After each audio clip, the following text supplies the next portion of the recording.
What is up, Ephraim? Say, welcome to Funkatopia WTF. Man, it's got my block. It got somewhere. WTF. Welcome to Funkatopia. I hope you guys are doing well. That go back over there. Yeah. I am Mr. Christopher. I am your host. I am your host, and this is the co-host, Mr. Michael Bland. Yes. Indie face. Yes. Everybody in the face.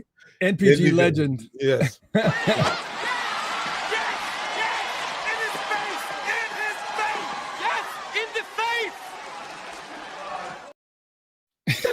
Yes, he does it so hard. I'm always freaked out.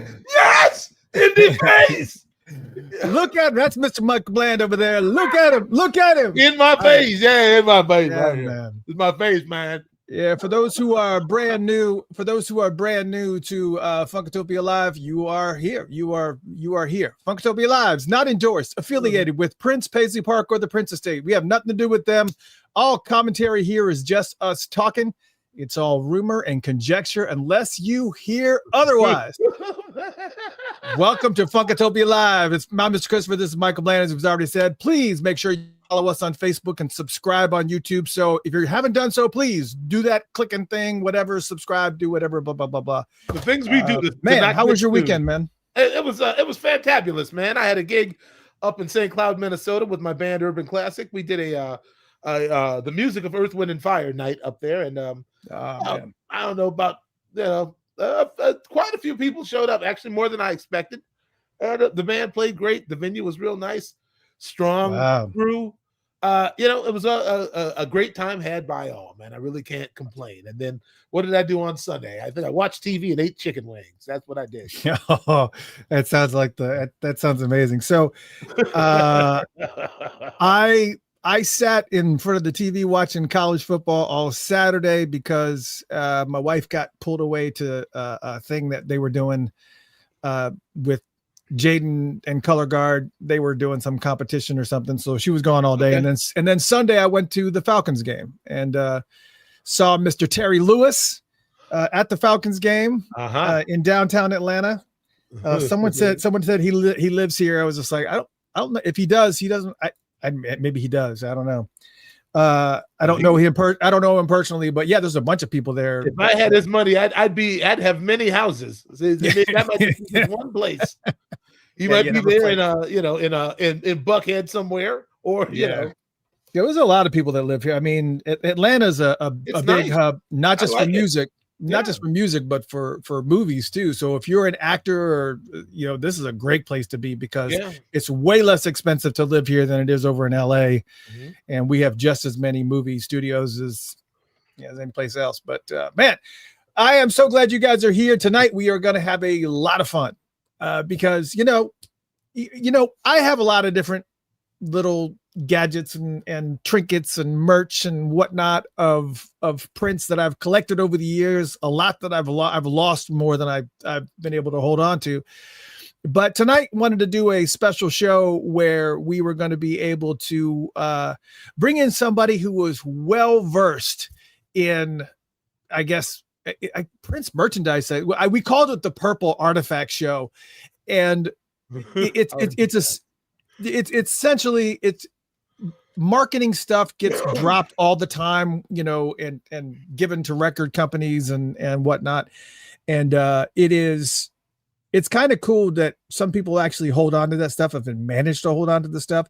And one person that is literally living in a warehouse of that stuff is the one and only Mr. Eric Rogers from the Paisley 5 and Dime. Yeah. So we're going to be bringing him in here in just a minute. And we actually gathered a bunch of different photos of some Prince merch and some Prince stuff.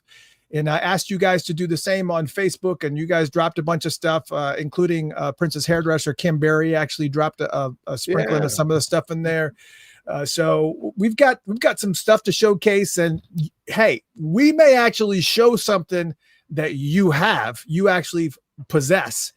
And you're like, oh, I wonder how much that is. Well, that's what Eric's going to do. Eric's going to tell you a little bit about the history of where this item came from that we'll showcase, and also tell you what you may possibly get for it. I mean, there's no guarantees. It's like anything. I mean, but he has a pretty good in-depth knowledge to have an understanding of exactly what something like that may go for on the market. You know, the Prince market for selling stuff is really different.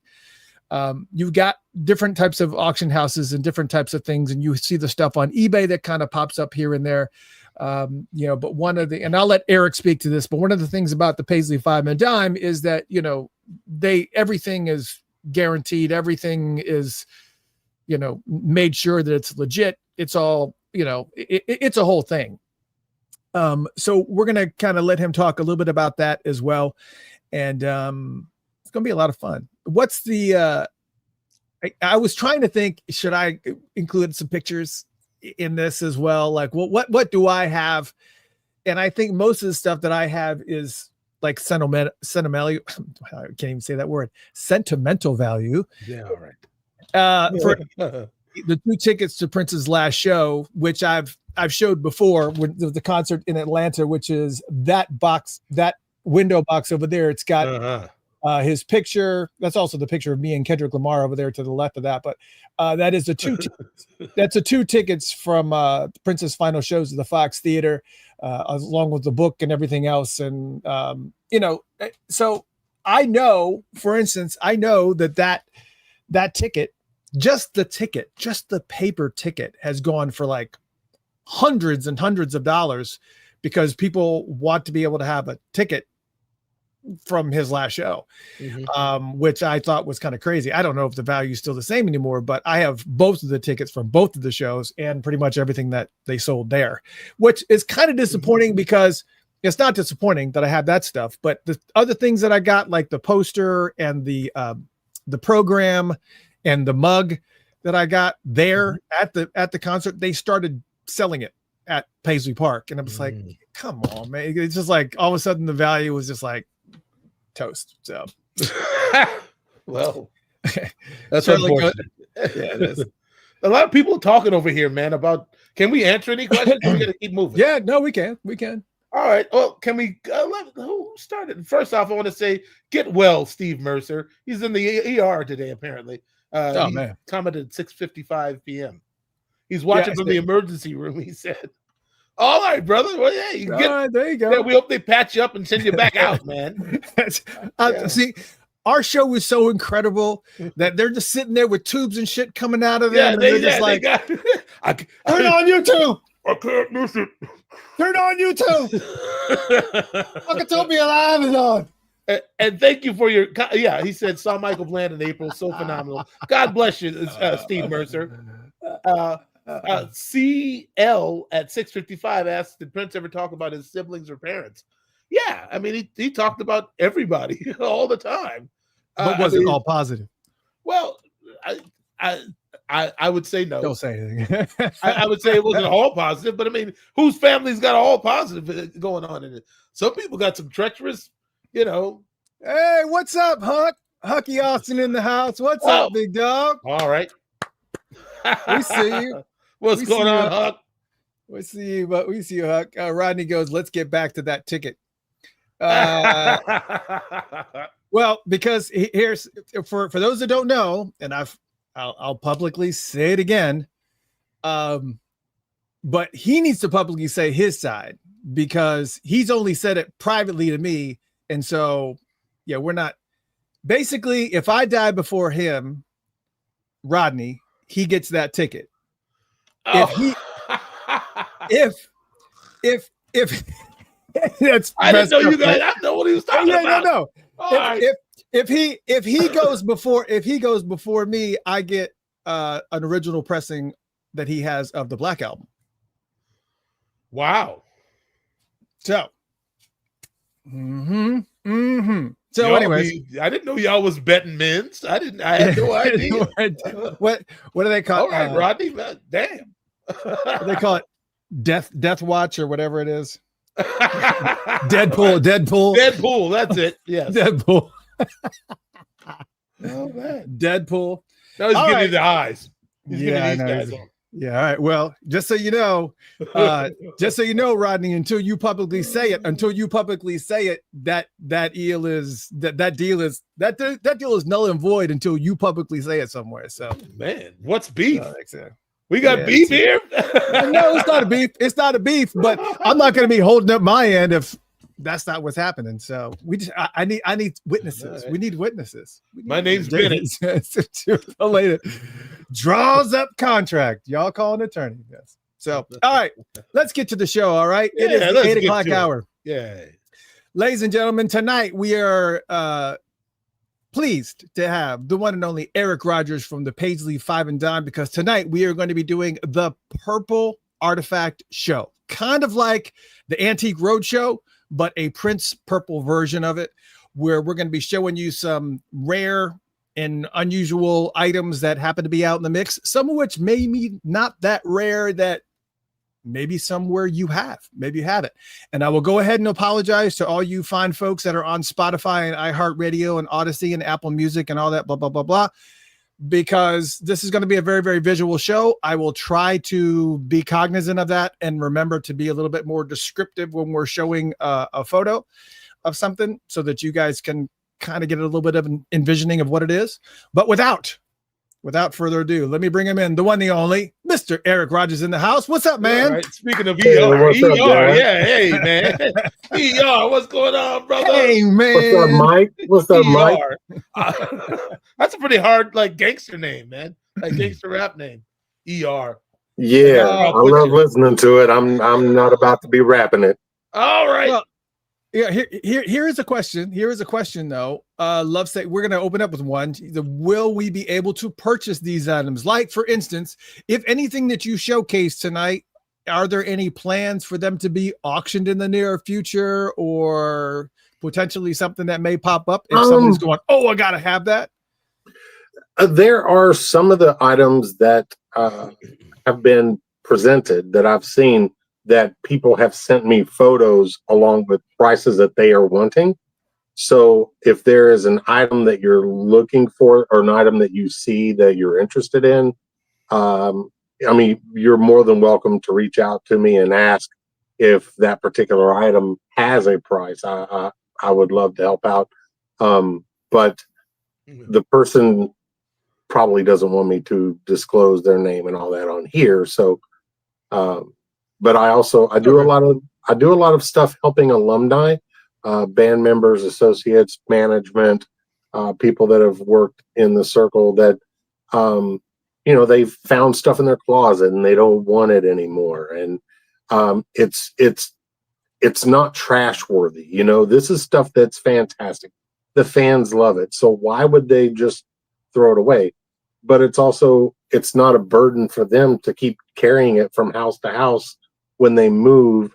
It's their item. They can do with it as they choose, but sometimes they don't want to deal directly with the fans. So they use me as a buffer. And I've done that for quite a number of musicians and stuff within the inner circle. And I feel very honored, because just like Mike, I've had many conversations with Mike. Not only do I have the pleasure of calling him a friend now, but he was a hero growing up, and this man is absolutely one of the reasons I ever picked up an instrument and started playing drums. All right. We must have talked about it at some point. I didn't remember that, but okay. Yeah, so I think it was Bunkers a long time ago, but it have to be. I think we were talking about your incredible timing, like you were like a metronome. Your timing is so incredible, how you can go off on jazz riffs that aren't really within the time, but you land right back in it without missing a beat. It's incredible. As a drummer, you have some insight into what that takes. So I'm trying very hard, Eric, as you know. Oh, it's not easy. Thank you. Well, all right. So we got a lot to get through. So we're just kind of go right into it. And obviously, we see your time poster behind you, that iconic time poster. As a matter of fact, that is, we got two side by side posters that we put on the first slide, and that is these right here. And actually, let me take down our little Funkatopia logo here that is on the top, so kind of get it out of the way. Oh. Well, it's all good and dandy, but it's in the way in this particular one. Yeah, that's okay. Block the time.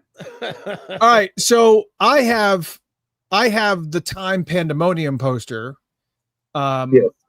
and I love Time stuff. I have their original promo shot with all the stuff that came from Warner Brothers. Got a variety of different things. I have the time Pandemonium clock that was, came with the Time Pandemonium inside, and it's actual digital clock, and it works. It's just sitting here on my desk. I got a fun story about that item. But this poster, the one with the complete red background, I never saw this poster. How much? First off, if you want to talk about history or wherever, we'll start with the Time before we talk about the family poster. And again, for those audio folks, it is a complete red poster which just says the Time in block letters across the top, and it has the band in right on top of that red background. And it is a pretty iconic poster. So give me a little bit of a background. Yeah, well, as Alana just mentioned, she remembers that auction. I actually purchased that in an auction. I was doing an auction for a gentleman, and another person who really wanted that poster ended up going at me, and I ended up winning it. But this poster that you are looking at on the screen, the Time poster, was $650. That's what I paid for it. Mm-hmm. Wow. But the reason being, and here's why we're going to get into the collecting, not just the market of collecting, but why these things have that kind of price value. Like, as a collector who I literally, as Chris said, I have a warehouse of stuff, but why would this particular piece of paper be that much money or potentially more for me? And it's worth it to me because I'm actually one of the executive board members for the Minneapolis Sound Museum. And at some point, this is going to be saved for posterity's sake for other generations to see when I'm no longer here. We are working diligently with this museum, and that's why some of these pieces have been either given, donated, or I've purchased, and I've made some sizable purchases. But at some point, these are destined for the Minneapolis Sound Museum, because not only do we want to see them, have them, cherish them, but this particular poster, number one, I had never seen, and number two, the few that I've seen since then are not in this condition. It is absolutely mint. There are no dings. There's no wrinkling in the corners. There's no folds in the corners. It is absolutely 1000% pristine, and I knew I was never going to see that again. So if you want museum quality, you gotta fork it up, and I did. It's not something that's going to come around again, and not in that quality. So even the person that was bidding against me backed out. Mike Days. I'm sorry, Mike Days. Mike says Eric actually took that from me at auction. The person I was bidding against on the Time poster was JD. His last name's escaping me. But it was JD. He's a very avid collector and a massively huge Time collector. And that's another thing about being in the five and dime. Once I get to know you and I know what your niche is, when I find items, I can help you out directly. That way, if you're looking for Time stuff and it crosses my path, I can hook you up. So, but yeah, JD Washington is his name. And he's right. He's here. He's here. He's in. Yeah. JD made me spend a lot of money on that poster, and it's quite all right. But JD also hit me up as soon as it was over, and he was like, instant regret. I should have taken you higher. Because I was at my limit also. I was just at the point where I was like, I don't know if I can keep doing this. But for something that rare that I'll never see again. And the guys I've known them for 35 years.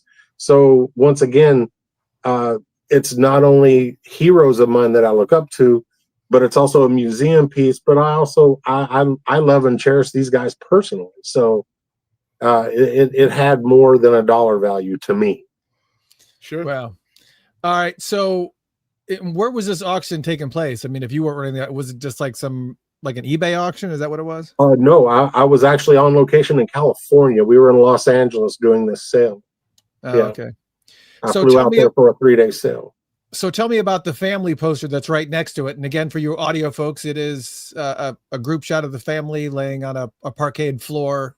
And it's very, very similar. It's well, not similar, but it's, I've seen that shot before, but never in a poster format. Give me a little bit of background on that one.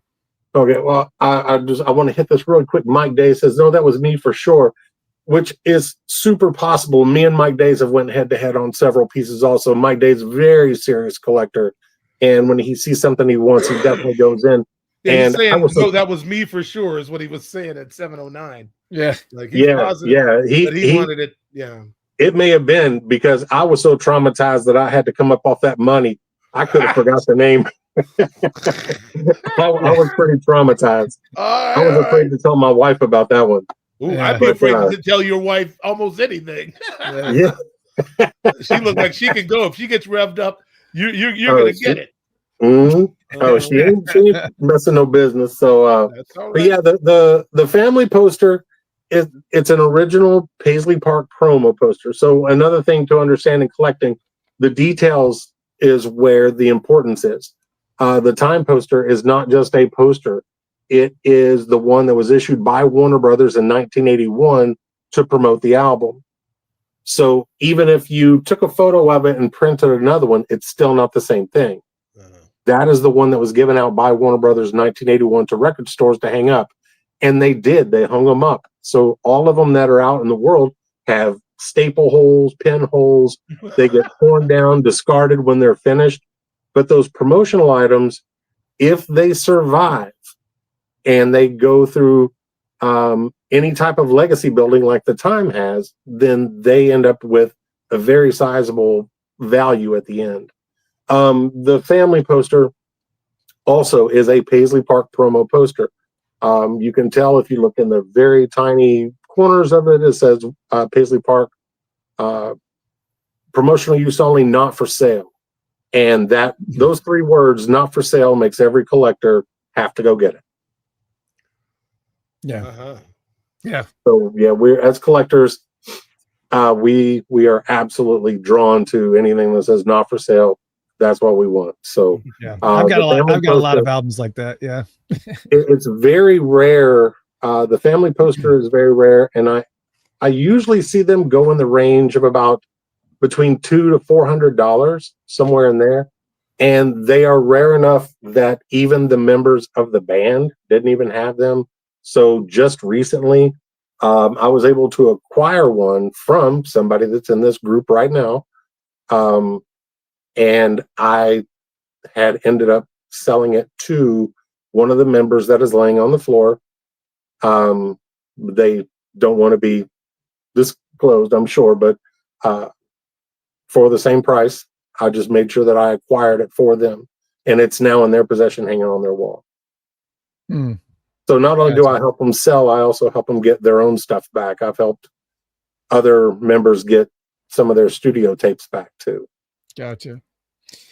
Well, the next picture that I have is actually from a Funkatopian, because I asked some people on Facebook to kind of post some of their stuff. Now, she has actually sent a picture of a couple of shelves full of items, and a lot of people have some of these items, but is there anything on these 2 shelves that you see that you're like, maybe you might not think that it's worth anything, but that particular item is kind of a little bit more of a... I'm looking at a bigger screen I've got up here. So going from the top left, top shelf, that's the Dwayne Tudor book for the Parade era. Yep. And you've got the Afshin Shahidi book, the Third Eye Girl Funko Pop.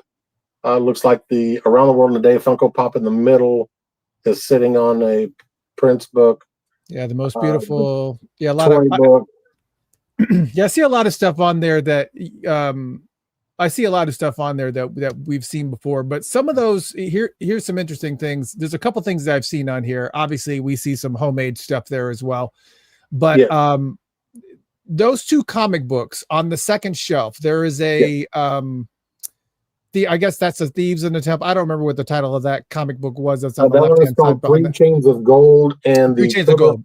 The cover art was actually a painting by Steve Park. Very cool. And then, of course, the one that's kind of hidden. We kind of see. I've seen that one a couple of times. Matter of fact, I've had that one, and I may still have it. What do those comic books go for? That is the rock and roll comic. That's at the right beside the Diamonds and Pearls video collection. Yeah, the one that's called the rock and roll comic, and there are a few variants of that. It's a Piranha pressing. There's a few variants, some that were done in England that actually came with a pin, or they call them a badge. It was a little symbol pin. Yeah, they're different and different prices. They typically $50 range. The Three Chains of Gold, the same, maybe a little bit more rare on the Three Chains of Gold. It's not as easily found.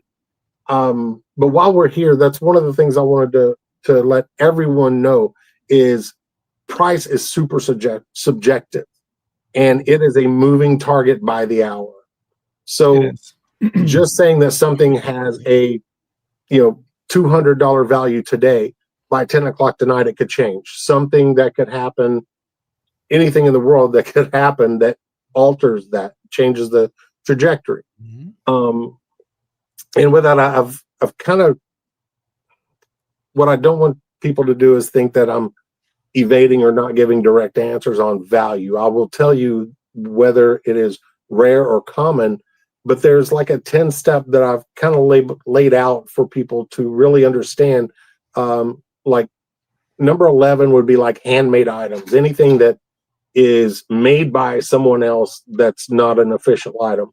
That could be paintings, artwork, things like that, kind of handmade items. They only have the value that someone is willing to pay. Right. And that's kind of it. Unless it is a renowned artist like an Andy Warhol or someone like that that actually has a name and their product is sought after. The other one, number 10, would be like stock releases. Anything that you can go to Walmart, Best Buy, any store and pick up is called a stock release. 9 is like a limited stock release, something that was released through those places, but it was a limited run. They only printed like 1,000 of them or something like that. That would be more rare than a stock release. 8 would be a gold stamp promo media, cassette, CD, album, something like that had the gold stamp on it. Basically, what the record company has done is taken a stock copy and stamped it. And some collectors look for the gold stamp promos, so they would be a little bit more rare than a stock copy. And then above that would be like a custom promo sleeve. Anything that says promotional use only, not for sale, that is actually mixed into the artwork. It's actually in the print. It's not stamped on, it's not written on, it's actually stamped as part of the artwork. Promotional use only, not for sale. That is a custom promo media. Promo memorabilia, things that they only give out for a promotional item. We have a couple of those in the mix here. A custom promo media is like your Time CD that you held up a moment ago. It's media, but it's a custom issue. And so it's got the clock built in. Those were not given out. You could not buy those at stores. They were only given out to particular stores, radio stations as an incentive to get played. But promo memorabilia would be like, the posters, promotional posters, gifts that were given out to radio stations. Somebody, I think, sent in one of the Sexy MF, the Honester masks and stuff like that. That's promo material. But speaking of which, what up, Damon? I know Damon's in here. Production memorabilia. That's things that were used in production of making, like test pressings, stuff like that. Those are production memorabilia. Above that would be like awarded items, gold records, RIAA awards, anything that was given as an award. And we're going to see an award that was given to Prince later on coming up in the slideshow. Right. Number 3 is one of items. Anything that was only made one of. It doesn't matter what it was made for. If it was officially done and there was only one of them in existence, that is mega rare. Personality or professional items. These are things like stage worn costumes, cassette tapes that he used in the studio, artifacts from the studio, anything that was personally owned or touched by him in a professional setting. Yeah. And the only thing that is more valuable than that is something that is a personal effect of the artist. Like a hairbrush. But yeah, like something like that. But it was not yeah, I know. Not professionally. It's not a professional item. Like through a weird, crazy series circumstance of events, I have the car registration for his 84 purple Beamer. That's kind of weird. Yeah. All right. It's very bizarre, but it's gonna end up in the museum. That's just it's an interesting piece that people would be really cool to see, but it's not something that number one I would want to sell. It feels kind of weird when you get to that level of personal items, selling those. Yeah. There is absolutely a mixed camp on the ethics of it, but yeah. None of us are leaving here alive, so this stuff is going to be passed down some way. Right. And I think just finding the right way to send it down for posterity is the right idea. Well, we got a lot of frames to get to, so let's try to get. I'm trying to make. No, I know. But let's do this. Let's talk about this next one here, which is a couple of items. Talk about 319. We got a P Control CD with 319, and of course the 319. I guess it's not a keychain, or maybe it is. Keychain. It's a hotel. Yeah. Mm-hmm. All right, so let's start with the CD, which looks like it looks like a burned CD that you could probably get anywhere, but it says P Control on it. Actually says the full word, and then 319, and then. So let's start there. What's so special about that particular CD? That is actually not it's not a burned CD at all. It's a silverback CD. Silverback meaning that it's not green or blue on the backside. It's an actual pressed CD that went through a pressing plant. Mm-hmm. So when the movie Showgirls came out, Prince had let them use for the soundtrack that was released. He let them use "If I Was Your Girlfriend." But inside of the film itself, he let them use 319, a snippet of 319, and he let them use a snippet of Repop Go to Zippo. Those were not released any other way. But because the film was about a showgirl and a stripper, he had a few of these pressed up. It's under 100, maybe like 50 of these that were even pressed. And he gave them out to strip clubs, hoping that some of the dancers would hear the songs and play them and dance to them. But, those girls that are getting up on stage dancing, they're only doing like a 2-minute song. Prince don't know what a 2-minute song is. So, well, some of his earliest stuff, Jack You Off's pretty quick. No pun intended. Let's talk about the 319 keychain. Let's talk about that. So first off, what's the value of like that CD? Let's start. I forgot to ask the value on the CD. There is only one on Discogs, and none have ever really been sold through Discogs. They don't deal with that stuff. Yeah, they really don't. But there is one up there for sale, and it's like $2,400. And frankly, that's actually not a bad price. I know that because personally, I've brokered the sale of about 4 of these over the years. And if they're sealed, like you see here, 3,000 is absolutely a reasonable number on that. Wow. $3,000. Michael, you probably have some of these just sitting in your closet. No comment. I don't want anybody hassling me, man. I'm not a collector. Yeah. And, but I think during a sale last year, we had one that was open and the guy got it on just the right day. He's actually someone that is very very well known inside the purple community, ended up getting one of these for like $600, and I've never seen one that cheap, but it was open, so that's why it was cheaper than the others. And he was blown away; he couldn't even believe he got it. Yeah, so, I mean, this is also the types of stuff when you're at like random yard sales and garage sales. Not to go down a rabbit hole, but there is an event that happens down here in southeastern United States. It's called the world's biggest yard sale. There's another one's called Peaches to Beaches. We have like a bunch of them, and there is a section of towns down in South Georgia where the black communities are way larger in certain areas, and I love going to those yard sales because they have all the cameos and all the old school stuff that they just throw out at these yard sales and these garage sales. So it's like, oh, $1, oh, $5, and every now and then you'll stumble across like unbelievable deals on some really good funk stuff, and you'll see Prince stuff all the time too. And I mean, you just got to just save your money for that stuff. But I couldn't even fathom paying $3,000 for a CD or 45. I mean, it's crazy to me. Here's where it gets interesting. Mike Days just commented. I told y'all earlier, Mike Days is a very serious collector. He is one of the people that got one of these from me, that I brokered a deal for him to get one, and he has a sealed one. So Mike Days can attest to you that here's what ends up getting people. This is not one of the first things they go for. This is somebody that has all the promo CDs except this one, and they can't find it, and they need this last one to finish up their collection. Got to get them all. So they will usually go ahead and go deep to go ahead and get it, mark it off the list.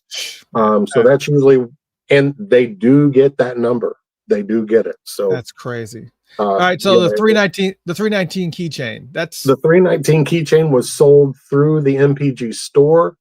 At the time, I think you could probably get them for like $10, and I have not seen one sell in the last 10 years under 800. Wow! So if you guys have one of these, you're sitting on $800. If you have one. If you have one and you want to sell it, I have about 5 buyers who will throw $800 at you right now. Like I said, just hit me up. That one is absolutely going to hold its value. Wow. All right. Next slide. This is a photo courtesy of Yvonne Sis Grandin Johnson. We got a few from her, but this is a collection of tambourines that she has. Now, some of these, obviously, Paisley Park sells them, like they sell the tamburaca or whatever, those tamburacas across stuff. They sell those pretty frequently, but I wasn't sure about the ones on the bottom, whether or not there's anything special or anything specifically of value among those tambourines on the bottom. Let me see the purple one. 1, 2, 3, 4, 5, 6, 7, 8. Okay, the purple one that is between the two tamburacas. It would be a secondary issue and not typically as rare as the first issue. And the reason I can tell it's a second issue tambourine is because it only has 8 what's called ringlets. The little cymbals that go around it, there's 8 sets. On the original, there were 9. So it's one of those super nerdy things that if you know what you're looking for, the ones with 9 ringlets typically do better. And like Rodney just said, Purple Rain at the top. Yeah, it's from Purple Rain. It has a little sticker in the space. Chris, if you could kind of highlight the space between the bottom ringlets where the hand would go. Yeah, I don't know that I can or not. I don't think it lets me do that. It won't let it's not letting me do this on this particular slide. Okay, but, so anyway, where there's a space between the ringlets on the where bottom you would hold it, if you were playing it. Where you would hold it, there is a sticker there that says "Love God," and that is only the ones that were made and issued for him. The first runs that he did early on, even during the filming of Purple Rain, had 9 ringlets. Later on in the tour, he had some more done towards the end of the tour that he would throw out in the crowd, and they had 8 ringlets, but all of them have the Love God sticker in them on the hand part. Wow. The 2 Tambaracas, those are post 2016 issues in the box. There's one with a full symbol with the horn, and another with the old school symbols. A lot of people just call it the old school symbol, right? From like the Nude Tour era. The 4 on the bottom are all post 2016 issues from Paisley Park, Gotcha. except for the black one with the symbol. That one I'd have to inspect a little bit more, see what color. I think it looks like it has a gold band around the top, but there's also a telltale on the symbol itself. If you look, some of them are a little hazy. That was the secondary post 2016, and the ones that were done on like the Act 1 tour and the Act 2 tour that he threw out in the crowd were just like that, but they were super sharp. There was no haziness between the symbol, gold, and the black. So it's just little details that you look for. But the MPG, I think Paisley still has those. They run about $85. The purple Paisley one they've discontinued, but it was about $85 when they were selling it. Now I usually see that go for around $125, and same with the white tambourine Paisley Park. It was a post 2016 production for $85, and it's made similarly to the 1986 Parade Tour tambourines that he threw out that had the black and white tassels. Yeah. That's what it's kind of emulating, and it's about 120 also. Now this was a picture that you had actually sent. They look like square pins that have that are yes, which everybody's seen the design where it's yes in the form of a heart. Again, the reason why I'm explaining it is for the audio folks. And another square one, it's I know, which the eye is sideways and it's kind of black and white. Mm-hmm. Now, what is the significance of these square pins? The black one with the red yes that we've all seen 1,000 times. Those are from the Love Sexy tour. They were only sold on the Love Sexy tour, and there are many of them out there floating around in the world. Typically $30. You could probably track one down, give or take, plus or minus on that. The other 2, you're not going to find those again. Those are prototypes. The black and white yes is the prototype of the one next to it that was released. But it was the prototype, like a printer proof for the pen. Prints like to hold things, so they would make copies and what it's going to look like, what it's going to feel like. So when he got ready to put out an album, the art department would put together like what's called a mock-up, so that he could actually take it, open it up from the CD shell. He would take out the burned CD that sometimes would have the artwork like just kind of stickered on there, but it would go through the whole process. He would check out the music the same way he knew you were going to absorb it. Mm-hmm. That's how the feels, the touch. How does it look while I'm listening to it? Does does the art kind of speak to the same language as what the music is speaking? Mm-hmm. So he was very in tune with that.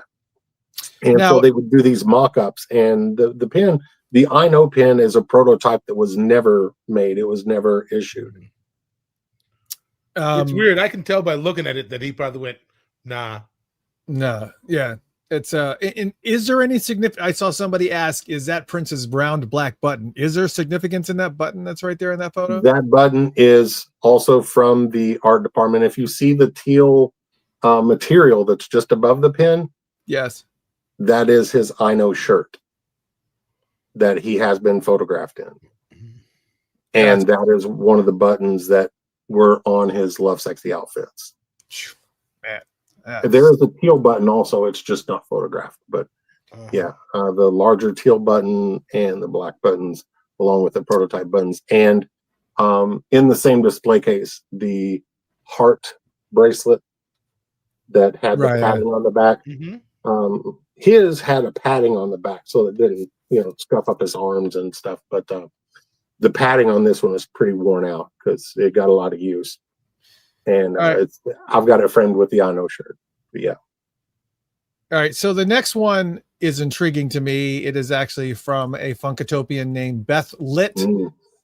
Now, this one I am really kind of surprised about. Again, this is an audio, and it's got it's Prince Ambassador Galleries, and I tried to read some of the text on this Ambassador Galleries photo. I'm trying to make it bigger so that I can probably see some of it too, but it talks about, I guess it has a bunch of different photos that are, and the titles of those photos as well, that were taken from the Ambassador Galleries and put into this collection. And it's the price sheet and a sample photo and whatever else. Do you know, can you give us some stories about what this is? This is for the photographer Terry Gideson, who did the photo shoot at the top of Prince with the huge typhoon on the top. That shot was from Paris, I believe. Yep. He had that hairstyle with the mustache that came through the center of his cheek was all during the Act 2 tour. Act 2 was the late 93 leg of the Act 1 tour. Act 1 was US, 12 cities. Act 2 was everything in Europe. So this was for the Act 2. But this is the gallery exhibit for Terry Gideson. And the numbers down the side says photo number 1, photo number 2 with the prices. But the wording that you see in the middle is actually the lyrics to the song Come. Oh, yeah. Yeah. Yep. Come, spirits calling. If you had the chance to see the future, would you try? Solo, my name is no one. Oh, so it's different lyrics. It's several. Yeah, I see that. I just noticed that number 9 says, I don't think so. Maybe you should come with me. But it's different lyrics from the Come album. But they're attributed to each picture. So for instance, Come is picture number 1. The Spirit's Calling is number 2. Would you please look at this mother next to me is number 15. So they just kind of got So what is the value of something like this? I mean, because this is just like, seems like, I guess it wouldn't be one of a kind, but it's the first time I've ever even seen this. It's not a one of. They probably made several of these press kits for use to stir up interest in the gallery. And so something like this would be in the production. Or it's not promo memorabilia number 6 or number 5, the production memorabilia. So it's used to get excitement around the exhibit for Terry Gideson. An absolute sweetheart. Terry is such a nice person. Steve Park introduced me to her in Minneapolis, and I'm a fan of her work. She captured some of the most amazing black and white shots of Prince through that era. She was really great. I was surprised she was from here. And what's interesting is the book that she did, The Sacrifice of Victor, which is the photo at the top left, was the cover of the book. And The Sacrifice of Victor, that book is incredibly rare.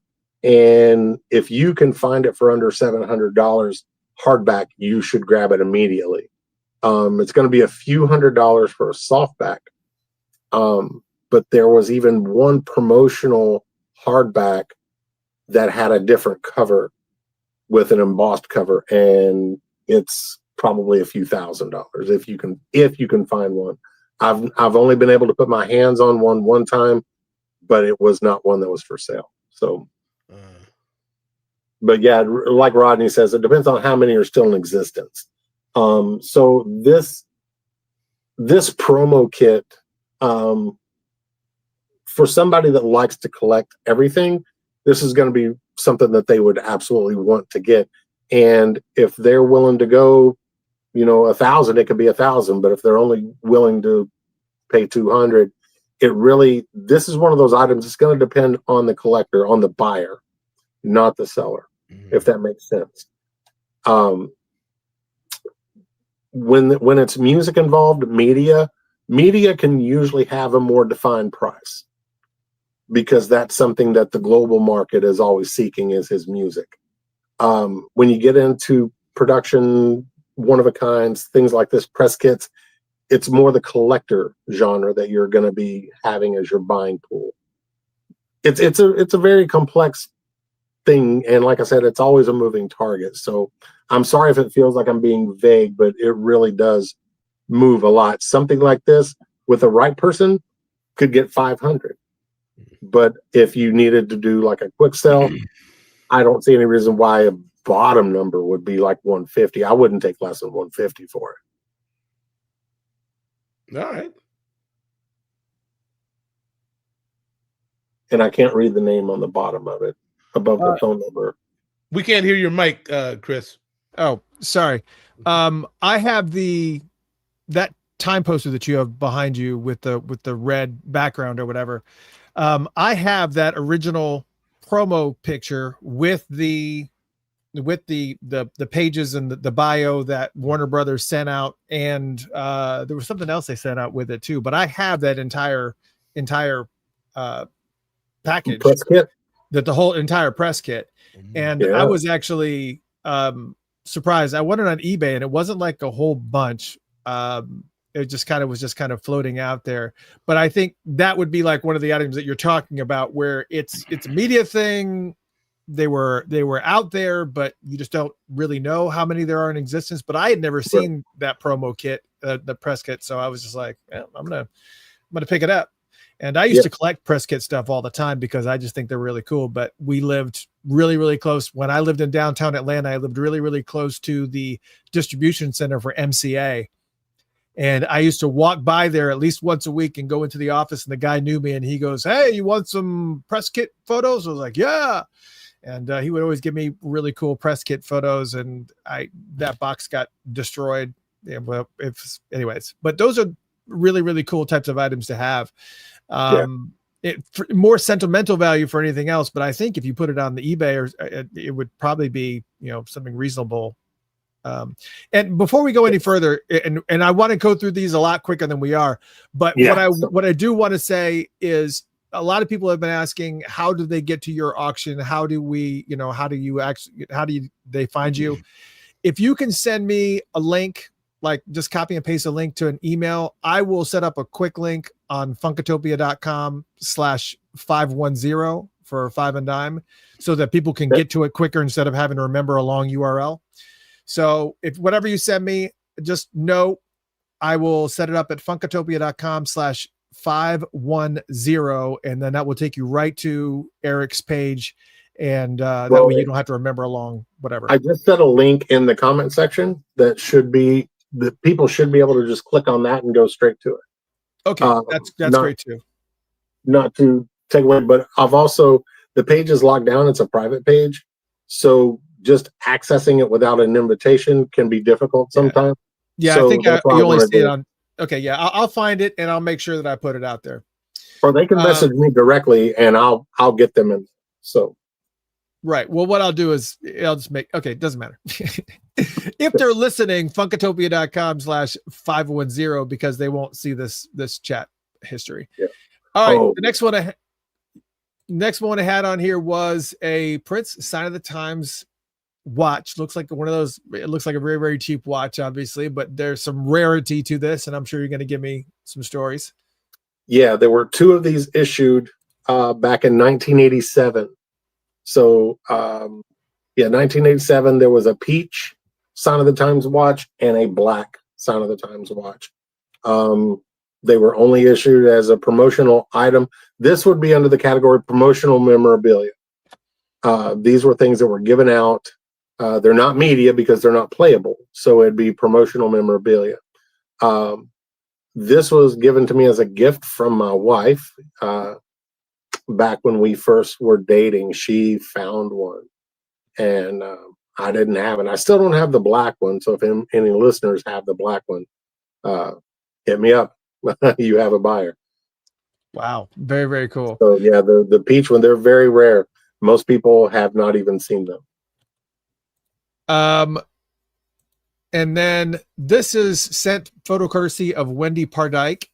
It is I guess this was for the Rekisto. They had the display for the Rainbow Children, and it just had, it was a I don't know, it looks like it's about 5 feet high, and it has, or maybe more than that, but it looks about 5 feet high, and it just has little shelves on it. Looks like a hard cardboard, like you'd see it like a movie poster. It's got prints kind of on the side, and you can put, I guess they had the Rainbow Children CDs in these pockets, but exactly. So talk about, what the value of something like this. Obviously there were hundreds, if not thousands of these at the time that went out, but most of them, as you had mentioned, they get destroyed like the promo posters, and they just kind of get thrown in the trash. What would something like this go for? This is an interesting one. And first off, shout outs to Wendy Parduck. She's a great collector. She's been with the 5 and F for a long time. The stand up, like you said, it's about 5 foot tall. They were not even in the thousands. I'll say this is probably, if they made 200 of them, would probably be a high estimate, because the Rainbow Children as a released piece got most of its traction through Best Buy, and it was released through like Walmart, Target, and all the other places. But places like Walmart, Target, and mass chain stores will not do standee displays. They just bin it with everything else. You have to have like a particular mom and pop shop or a mega store that really caters to larger audiences that they would target this for. So if there were 100 of these, I think that would probably be a high number. So this is not very common of the standees that I've seen around. This one has never crossed my path for myself to own. I've seen maybe 4 or 5 of them in the years, and I think the cheapest one in good condition is probably what I've seen, about 300 on the low end.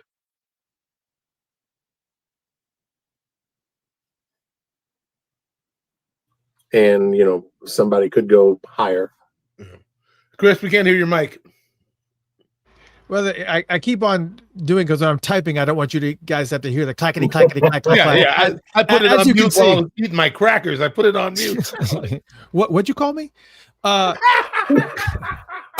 They have He beat me to it. I was on my way.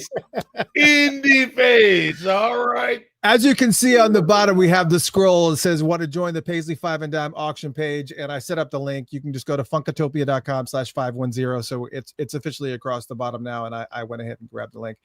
Now, this one doesn't, this is a vinyl, a white vinyl that is Prince of the Revolution, Mountains.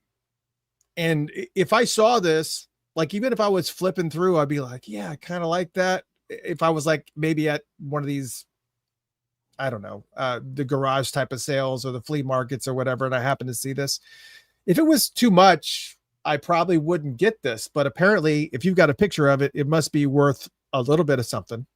It's a little bit of something. I tried to put this in here because this is probably more attainable. It would be on the limited stock release, so kind of like number 9 on the scale that I was given earlier.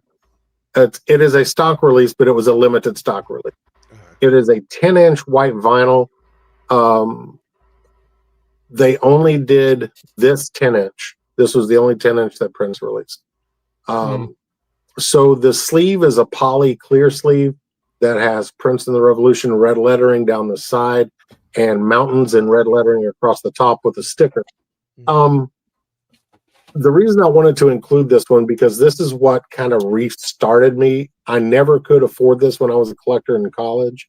It was back in the 90s, early 90s. This thing was, $75 to $125.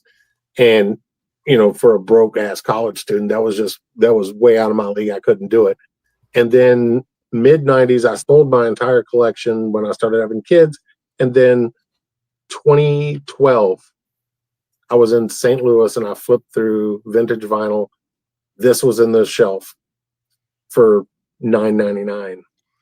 And I wasn't even a collector at that point, but because it had eluded me for so long, I told my buddy I was with, I said, I'm going to buy this and I'm going to frame it and I'm going to hang it on my wall because I finally got this thing. Now, do you mean 999 or you literally got this for $10? $10. Okay. I have to ask because we started the show with this crazy auction that you got the $650 for a poster. So right. No, I picked this one up for $10. And the reason I got it was because it was one I had never been able to get before. And it was $10. So, it was kind of like at that point, it was just on GP. I had to get it. So what's the worth of this now? After his passing, everything kind of went haywire. Everything went skyrocketing. It's calmed down a bit right now, but that economy driven, and it's been 10 years. So some of the heat has really come off. It's more probably around anywhere between 100 and 200, depending on condition. If you can find one, the problem with these is that the poly sleeve on the bottom would bust out and the record would stick out a little bit, or on the sides. If you can find one that has zero damage and the sticker has no wear and tear like this one, you can see it's got a little bit of fading to it.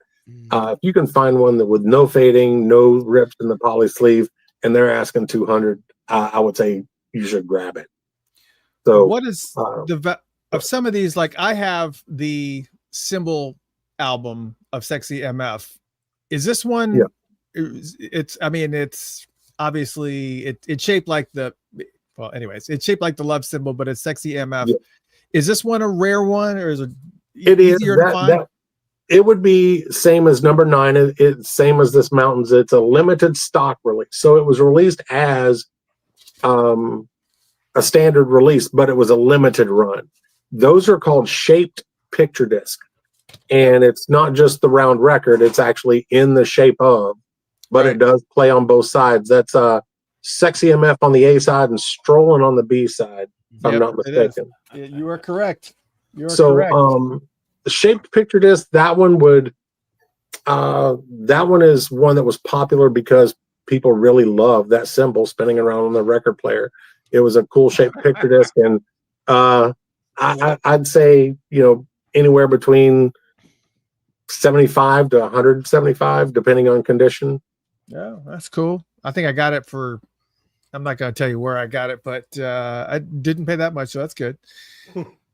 All right, so the next one is interesting to me because I've never seen this one either. It is a photo from Beth Litt, and this is apparently for the Black Album, I guess. Is that what we're looking at? It is I don't know how big this poster is, but it looks pretty friggin' big.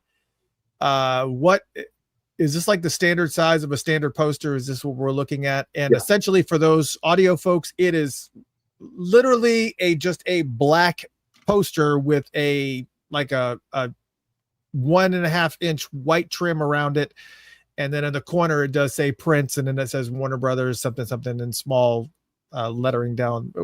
Give me the story on this. The story on this was the 1994 reissue of the Black Album that Warner Brothers did to kind of to put the final dagger in pissing Prince off. They finally released the Black Album as part of the whole slave on his face, and he never wanted the Black Album released. But this poster is really cool because even though it is just black, it is also very sought after by higher collectors because this thing will show off blemishes. Like if there was any faults on that poster, they glare because there's nothing on there to distract your eye. So it's just black. It is a standard 24 by 36. And like Chris said, in the bottom, it just says Prince in peach letters. And the tiny writing is the Warner Brothers logo. It says promotional use only, not for sale. It was only given out to record stores to promote the album. Most of them were destroyed. Finding them is not common, but it's not incredibly rare either. If you're searching, you can find one. But the challenge with this one is finding it in this good a condition. And as I'm looking at this, the only glare I can see on here is at the bottom center of the poster, and it looks like a reflection of a ceiling fan. So there is zero fault on that poster.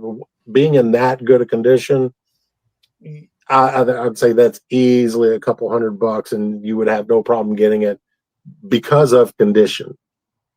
Man, what's going on, Paul? St. Paul Peterson in the house. Paul, that's my brother. Love you, man. Congratulations on everything you got going on. Yeah, Paul. Yes. Hey, Paul, you missed the family poster that we showcased. I'll just go back real quick and show it to Paul. When we actually started with this huge family poster, man. Look at you all dapper. Yeah, look at that. Look at him. Look at him. Look at that baby face.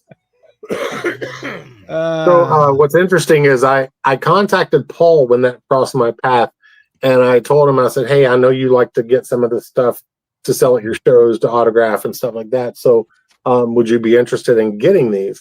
And that's when he told me that there was someone in the band that didn't have one. And so he hooked me up with the person, and I was able to get that poster to them after 40 years. Wow. I was able to put it back in their hands. So, but yeah, Paul was the catalyst for that. So send all that thanks to Paul that this other person, family member, got the poster. And you did say hello to him, but I want to make sure that I say hello to him. I try to say hello every time he crosses my path, but Mr. Damon D is in the house as well. What's going on, Damon? Of course, Damon. All right. That is my brother for real. Oh yeah, I know. Yeah, you guys are like, thick as thieves. Yeah, absolutely. I know. All right. So this next photo, it seems like this has been recreated a few times, but it is the NPG shirt. And obviously this one there's some serious significance with this one. So go ahead and lay it on us. So the shirt that has been reproduced is typically called the Macho Man MPG shirt. It has Macho Man down the sleeve. This is actually his tunic from the MPG days, Tora Tora. This one is his. I think Michael and I were having a conversation one time, and I showed Michael me standing next to that thing. It doesn't even come up to my shoulder. Sure. Yeah. And nobody else is that short. So we know where that one came from. And if on the collar, we can't really see the details here, but the buttons on the left side of the shirt, if you look around the buttons on that overlap of material, there's a little bit of wear where the straps, the bass straps and guitar straps have went across it so many times. So that was his. That was acquired through someone that was a staff member that was moving about maybe 6 years ago, and while they were moving, they found it and asked if I could help them facilitate a sale. I did facilitate the sale, and nobody was giving it respectable numbers, so I just doubled the highest offer and gave it to the alumni. Yeah, there you go. Well, they didn't buy it, so I did. Yeah, well, that's and I would like to see you standing next to it, because I don't know if you ever had been in the same room as Prince, but yes, it is a, when you first meet him for that first time and he comes walking around the corner and literally his head is like only at your chin, and it's just like it's that first process is like, whew, okay, it doesn't even matter, because he was such a giant, he's such a giant in my mind. It's like it doesn't even faze me, but I did get to talk to him a few times throughout the years. The first time was in like 2001 at an after party some friends and I were at. We caught him getting into his limo at the end, and it was raining. And I'm going to share this with you, just not because it has anything to do with the collecting, and I don't want to eat up a lot of time, but it's really personal to understand him and the way that he did kind of tick. He was coming out to get in the limo, and it is raining, not heavy, but it is raining. And he walks out the door. He only takes about 6 steps to the limo, and he kind of looks up and looks at us and goes, "It's a bad night to be out, isn't it?" And I said, well, greater things have happened, like getting to run into you. And he just kind of smirked and was getting in the limo. And I don't know what happened, but something inside of me just goes, Prince, is one handshake out of the question, bruh? And he just kind of bowed his head and he walked around the door and he walked straight up to me and put out his left hand and he said, hi, I'm Prince. And I shook his hand and I said, I'm Eric, and it's a pleasure after all these years to finally get to meet you. Thank you for this. This is it. I said, it's just wonderful. It wasn't just that. He stood there for about 15 minutes talking to us. There was me and two other people in the rain talking to us about the show, what we thought about the concert, how many other shows we had been to. Yeah. And he dropped everything. So if anybody's ever talking about, he was smug, I tried to do this, I tried to do that, everybody has bad days. But I'm telling you, every time I was in the man's presence, he was super graceful to me personally. And I'm sure anybody has the potential to be a jerk, but the man stood there in the rain and every bit of his ego was gone. Shari just said, me, I was there. That was the person that was with me when it happened. So he stood there and talked to us in the rain, hair getting wet, makeup getting wet, and he did not budge until some people came around the corner and like, oh my God, Prince. And he just looked at us. He goes, hey guys, I got to go. And he dipped in the limo and that was it. And then everybody came up to us, like, oh my God, did he touch you? And Shari's like, he gave me a hug. And they're like, what? Prince gave you a hug? He said, yeah, I told him it was my birthday and he just gave me a hug. So, sweetheart of a guy. I can't say anything bad. Oh, that guy's in there, definitely. Yeah. He pops out for the right people, but I mean, how this business is. You both know how this business is. Yes. Even if you're not in it, you've seen what we've gone through. We were in Yokohama, and we were driving up to see he had a glam slam in Yokohama in Japan, and we drove up, in the Pullman or whatever, and the fans surrounded the vehicle and just started pushing it back and forth. I mean, I felt like I was in the Beatles, man. It was, it's a lot. It's a lot, man. It's a lot. It was a lot for me. I can't even imagine what it was really like for him. Everywhere he goes. Yeah, I mean, but I agree. Every time I've met him, he was nothing but cordial. And it's funny that you said that he shook you with the left hand, because when he gave me this little quick bro hug when he went in, I don't even remember if it was his left hand or his right hand. I just know that we had locked hands and he brought me in real quick and then walked away. And I don't, that was like enough for my head to just be like, so yeah, very, very cool.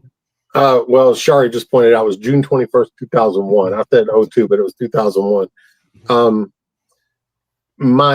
Now, the first time my name ever crossed his lips was not in a good scenario. I was told about that from a meeting, because when the Paisley 5 and Dime was kind of discovered, he found it online back when it was called BitNet.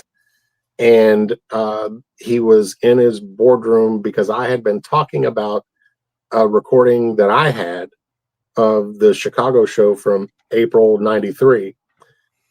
He found my conversation and called a meeting, and I got a phone call after the meeting from someone that said, okay, what is the Paisley 5 and Dime? What's this about? He wants to know.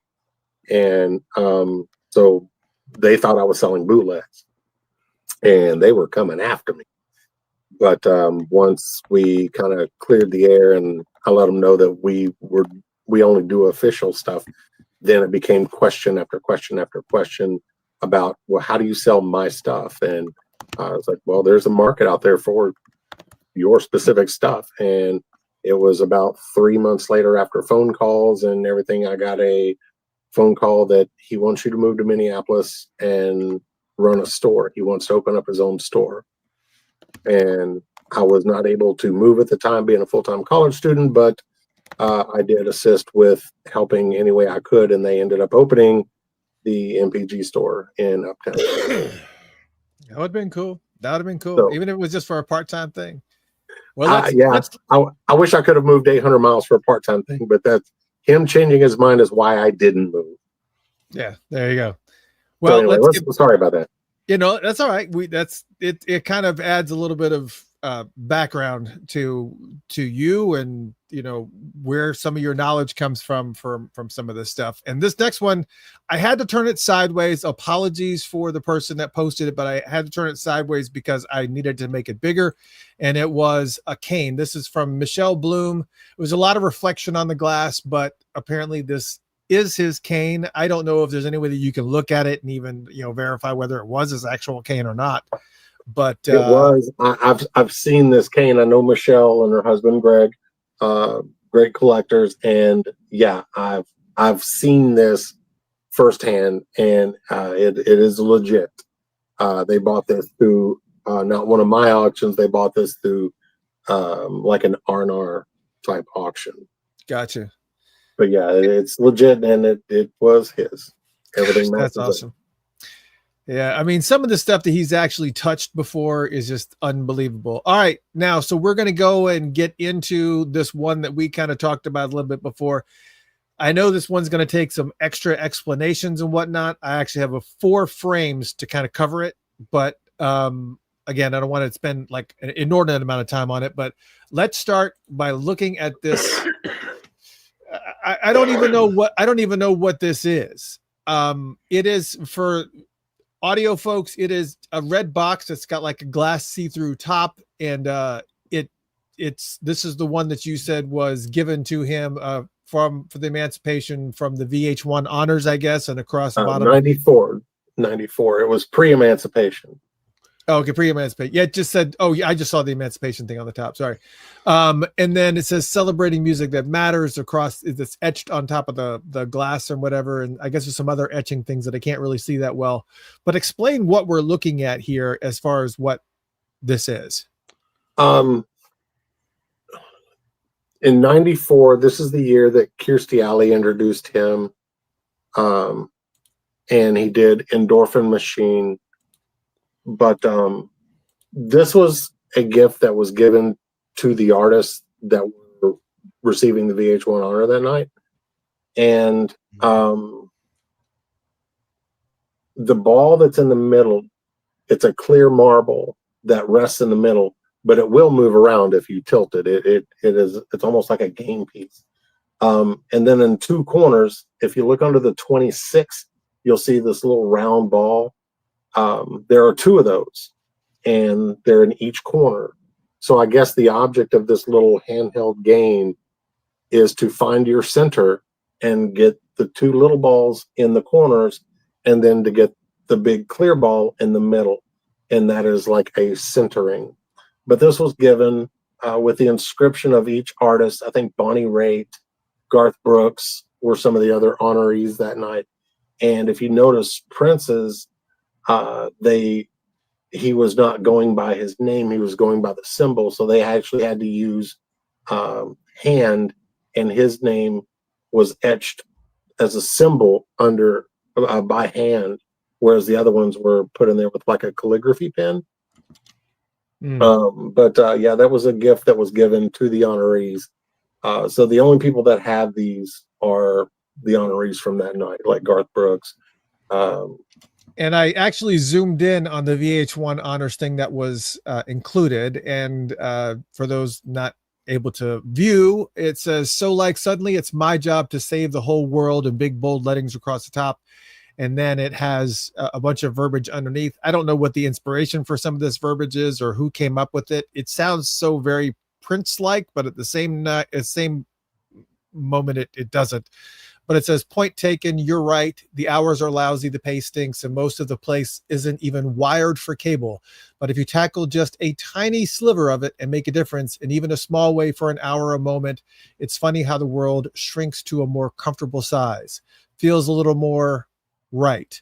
Like one of those toy games you had as a kid when you'd line up a little ball and a little hole, then tilt it just right, and the ball would go in. And you'd feel like $1 million because it's those simple accomplishments that make us who we are. make life worthwhile. And maybe you don't want to get too cosmic about it because, hey, we're in the 90s, right? Well, we're not, but you start to see that this is how the world could be. It's future secure in the palm of our hands. And then it says in a box, VH1 Honors. Now, was this was obviously done differently for each artist, and then their names would be etched in the same way that Prince's was? No, if you go to the other slides, you can see that the other artist names are in there too. So the other artists also have the same thing. So it's not just his name in there. Oh, okay. There are other artists that are. Oh, yeah. I couldn't really see. Yeah, okay, I see it now. All right, gotcha. So how many of these were you saying were in circulation or whatever? They were only given out to the honorees, so I think there were 10 honorees that night. So 10 of them. So what's the value of this being one of 10? It would be really up to the buyer. As far as I'm concerned, this is a museum for posterity, unless somebody had like a ridiculous number that I just couldn't turn down, like something that would pay for the museum. Right, exactly, gotcha. But no, something like that would feel it would feel weird to sell that. That's not a personality professional piece, even though it was given to him in a professional setting, but it was given to him because of his philanthropy. Right. So gotcha. Making $1, like profiteering off of a gift he got for philanthropy, would feel very, very substandard for me. Well, how did you get it? It was given to me through an alumni who saw the work I was doing. It was a gift of appreciation. That's a hell of a gift. That's going to end up at the Sound Museum, I imagine. Exactly, and I think that's another reason. Somebody seems to know the skinny, but we don't have to point them out. Somebody knows the skinny. Yeah, I didn't. What time was it posted? 8:06. Oh, Michelle Bloom. No, Michelle Bloom is talking about the cane. She got the cane from Michael. Okay. I got you. Yeah. All right. So the next item up is one that was posted by Yvonne Sis Grondin Johnson. It's a Sunset Sound work order of Purple Rain with Prince's signature. Now, obviously, if any of you have ever gotten any of Dwayne Tudor's amazing books, and we've actually seen this in some of the some photos and whatnot of, I think it was originals. You see like little things like this around, but to actually own one that has the actual ink that it was written in, and it's Purple Rain, and it has Prince's signature on it. Yeah. This seems pretty significant. What's the value on something like this? This within the last couple of years, there were several of these that were photocopied and sold off. So that would be more of a secondary thing. Now, if it is the original one that has the ink on it and not a color photocopy, but the actual ink, this would not have a number. This would be, you would start at 10 grand and go up. Right. Just because of what it represents. Anything with his signature, the bottom end of anything with his signature is probably going to be around 1,500 on the bottom end. So I got a question, so this is a type of item I would imagine that would show up on our auctions, or for those that don't know, that's the rock and roll auctions, our auctions. There's a lot of different things. I know that, Matt Fink had put some stuff on there. There's been a lot of different artists that have thrown items up there from the Paisley estate and everything else, not just Prince stuff. Are these the types of items that would end up on some of these bigger, massive auction houses? If it's the original, then absolutely yes, that would need to go through an R&R auction to find your investment buyers. Because we as collectors, we're going to go out and try to get everything that we can. But once you hit something like that, you kind of get into you're outside of the prints collecting. You're getting into investment collecting. People that will buy that as something that they can hold for 20 years and then sell it for even crazier money. And those people are a necessary evil because the money that they spend, they are going to protect the piece for posterity's sake, but they also are the same ones that do tend to drive up the market to where it gets out of our ability to buy it.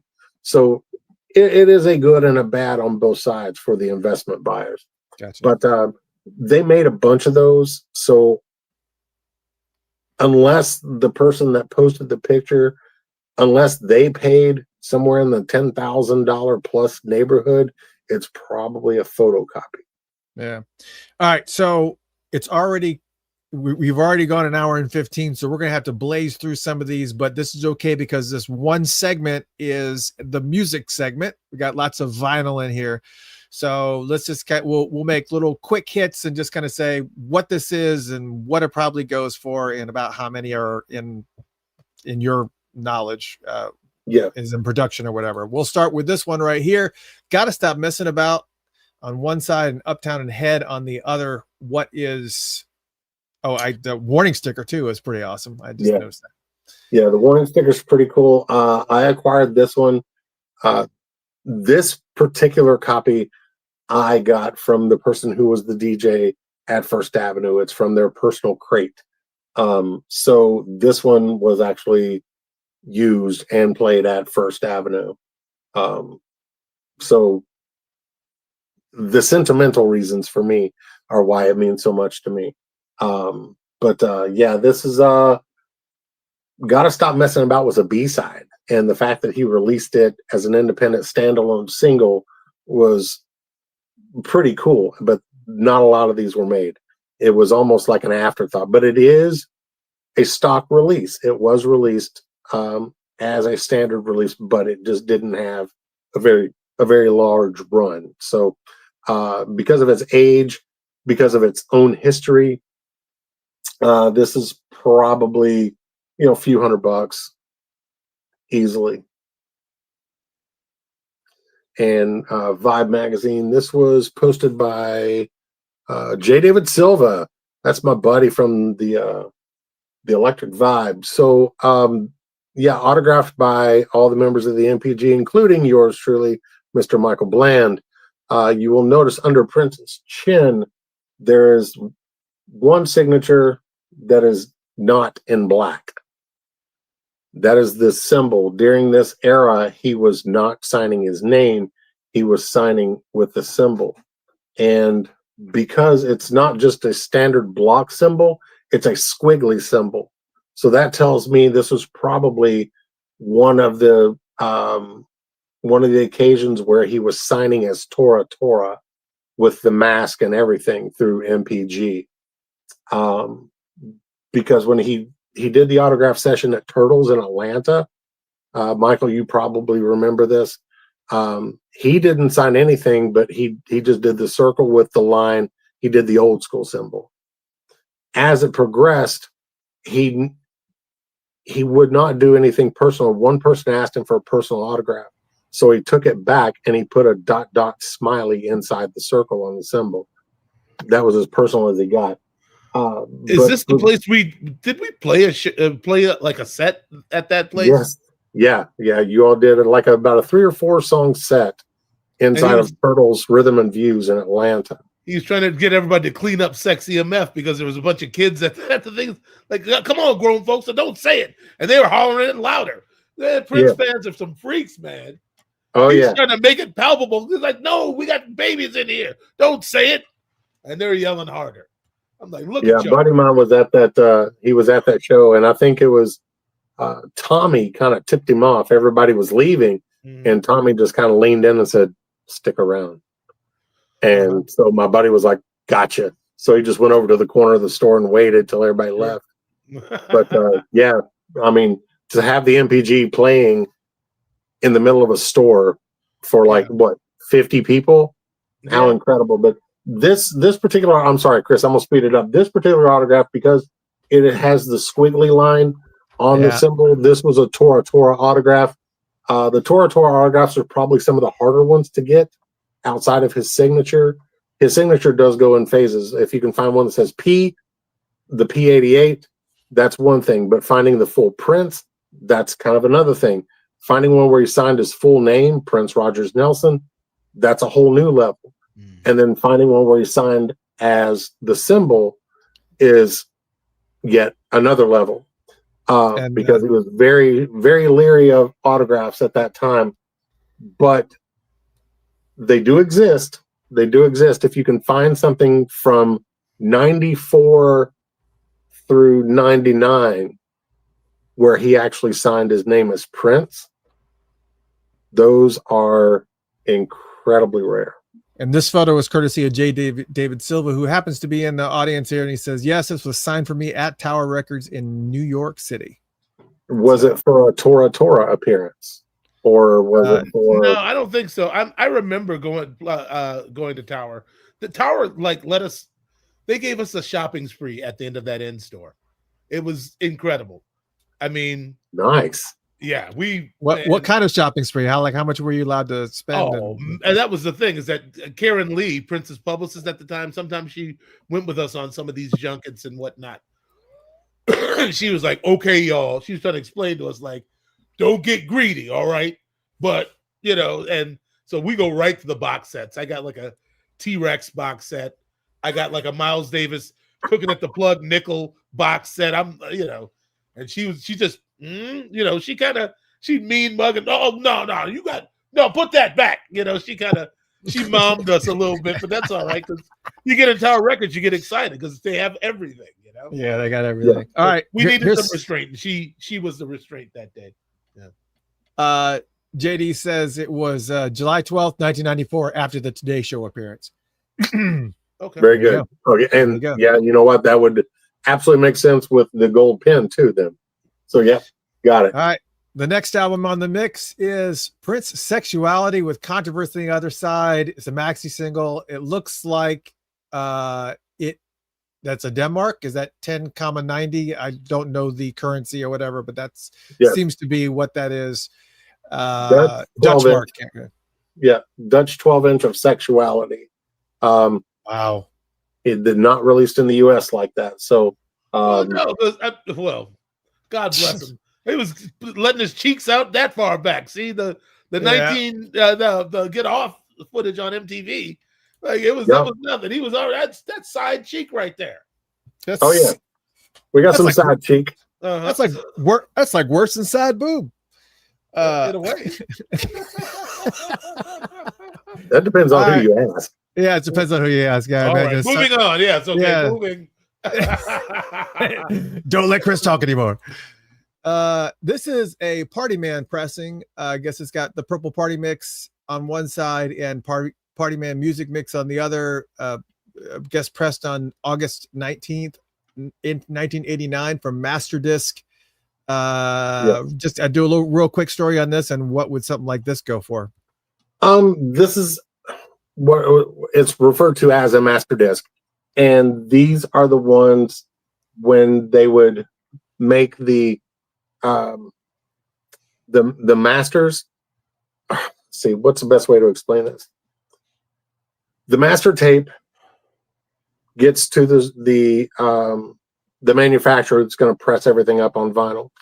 They make 5 test pressings that go minimally 5 that go out to everyone that needs to verify that everything sounded right, everything transferred correctly, all the sounds that were supposed to be on there transferred to where a needle is going to play that sound correctly. But they do test pressings to make sure that there's no flaws, there's no skips, everything plays through. Master discs are part of the process of a test pressing. They weigh a lot more than a vinyl. They're like a sheet metal. And test pressings and master discs for a well-known recording artist, they're worth some money. When you are dealing with a megastar like a Prince, Madonna, somebody that's a megastar getting master discs, those those tend to generate more money. So we're probably, $400 to $500 is a very reasonable number, and right occasion you probably do better than that. Gotcha. Well, there's another one too. I guess it's a couple. That's one away from here, but let's take a break and go to a couple of different photos from Kim Berry, who was Prince's hairdresser. It's got, I guess, both of these were in existence, which was the photo by, I can't remember his name, the shirt with the blue-faced Prince graphic, and then of course there's one that kind of looks very what was his name? Sorry. Coachella was the performance where he wore that shirt. Oh no, I was talking about the artist name. I thought you said the artist name. Okay. I was trying to remember the artist name. And then of course the other one, which that's what was the tour on that one? Was that the Essence Festival? No, the Essence Festival he wore what's his name's anyways, so there's two shirts. What do you tell us about these? I did speak with Kim, and she says that both of these are his personal wear. I was looking at the Coachella, the blue face shirt, and I mean it is the same design as the one he wore, and with Kim that's very, very likely. And then Steve says, I wish I could hop in on this one. You're welcome to, Steve, as far as I'm concerned. And then the other one, yeah. If you look at the tag in the one in white says Yaya. I don't know if that was like a name that they used just in the tags for his gear. I haven't seen one with Yaya, but that shirt looks really, really, really familiar. Like I've seen that somewhere. Yeah, I've seen it too. It was like it seemed like I've seen it on a magazine cover is where I'm seeing it. I'm seeing it in my head and I'm seeing it on a magazine cover. But yeah, so there's that one. This appears to be another master pressing Scandalous Sex Suite. Advanced 12-inch. Yeah. Yeah, they would send out typically if they're sending out like a promotional 12-inch, it would either be a gold stamp or a custom sleeve promo that we were talking about earlier. And advanced means they don't even have all the artwork done yet, but they wanted to at least get the song out to people. So it'd be, and this one is even stamped on the center. It says advance. I think it's on the center. No, it's on the sleeve. It's on one of them, but it says advanced copy. But yeah, it's basically a promotional item that they tried to get out of the gate as quickly as possible. So the artwork, all the printing wasn't completed yet. And there's probably only a couple of these around. So, wow. So that's another one of those that you just kind of just hold on to. Tell me about this one. It is the Grunman mastering disc for Prince 7. It's a 12-inch. Every musician on the planet knows who Bernie Grunman is. Mm-hmm. Yeah. Bernie Grunman does all the mastering. Well, not all the mastering, but he is one of the biggest well-known mastering people. They take the recordings and what's a better word here, Michael, besides mastering, but they really peak the levels up. They make everything sound way better for the release as opposed to I guess an early demo. They master it up to where the volumes peak. Yeah, that's mastering. Yeah, when you get peak performance out of the recording. You have to do a lot to it to make sure it sounds good everywhere. Yeah, and this like the other one that we saw earlier, it's a master disc. But Bernie Grunman mastering, his name is very synonymous with this process, and most of his mastering recordings, they have that very trademark yellow band across them. They're not easy to come by, but with each pressing, there's about 5 that get made. So if an album goes through a few pressings, there may be 10 out in the world, 15 at the most. So they're attainable, but they usually come with a price tag. Yeah, and I imagine this one definitely comes with the price tag for sure. Yeah, 400. So it's not unreasonable. Oh, okay. All right, this one's photo from Sue Robinson. She's got scandalous, what does it say? Japan gold master disc for the Scandalous Sex Suite. It's got it's a master disc for The Crime, the Passion, the Rapture, Sex, and When Two Are in Love. And according to the sticker, she paid $475 for this, and it appears to be still in cellophane. Yeah, it's an aftermarket cellophane, so you can take it out. Okay, so okay, you can. Right, gotcha. I know this one because I brokered this sale for this for Sue. Gotcha. Okay. Sue is another one of the amazing collectors. She knows what she's looking for. She knows the value of these things, and when she sees something that she's not going to see again, she gets it. So, congrats, big shout out to Sue. But yeah, this is basically exactly what it says. For a master disc on vinyl, this is the same process except for a CD. Some of the sounds don't transfer the same from vinyl to CD to cassette. You could give it the same audio input, but when you use it on that medium, it doesn't translate sometimes. So the mastering to a CD and the mastering to a vinyl and mastering to a cassette, they're all different. This just so happens to be a mastering going to CD for a Japan issue. Gotcha. So yeah, 475. Yeah, easy enough. This is from Micah Paris, a Stand Up for Love EP. If I Love You Tonight, with the mispress with Prince's voice.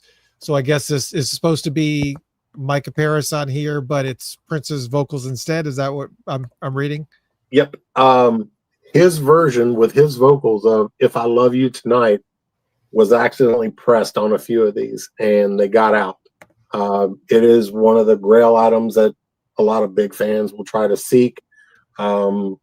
Anywhere between 500 to $1,000 to try to get one of these. There are a few out in the world lurking around, but yeah, if you're dropping the needle, you're going to hear her singing the first couple tracks on the 12-inch, but when it gets to that third mix, it's him. It's his demo track that they accidentally put on the vinyl.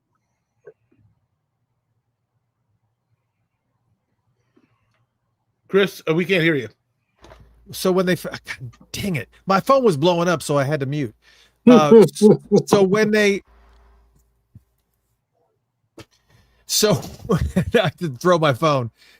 So when they fix this, did they basically?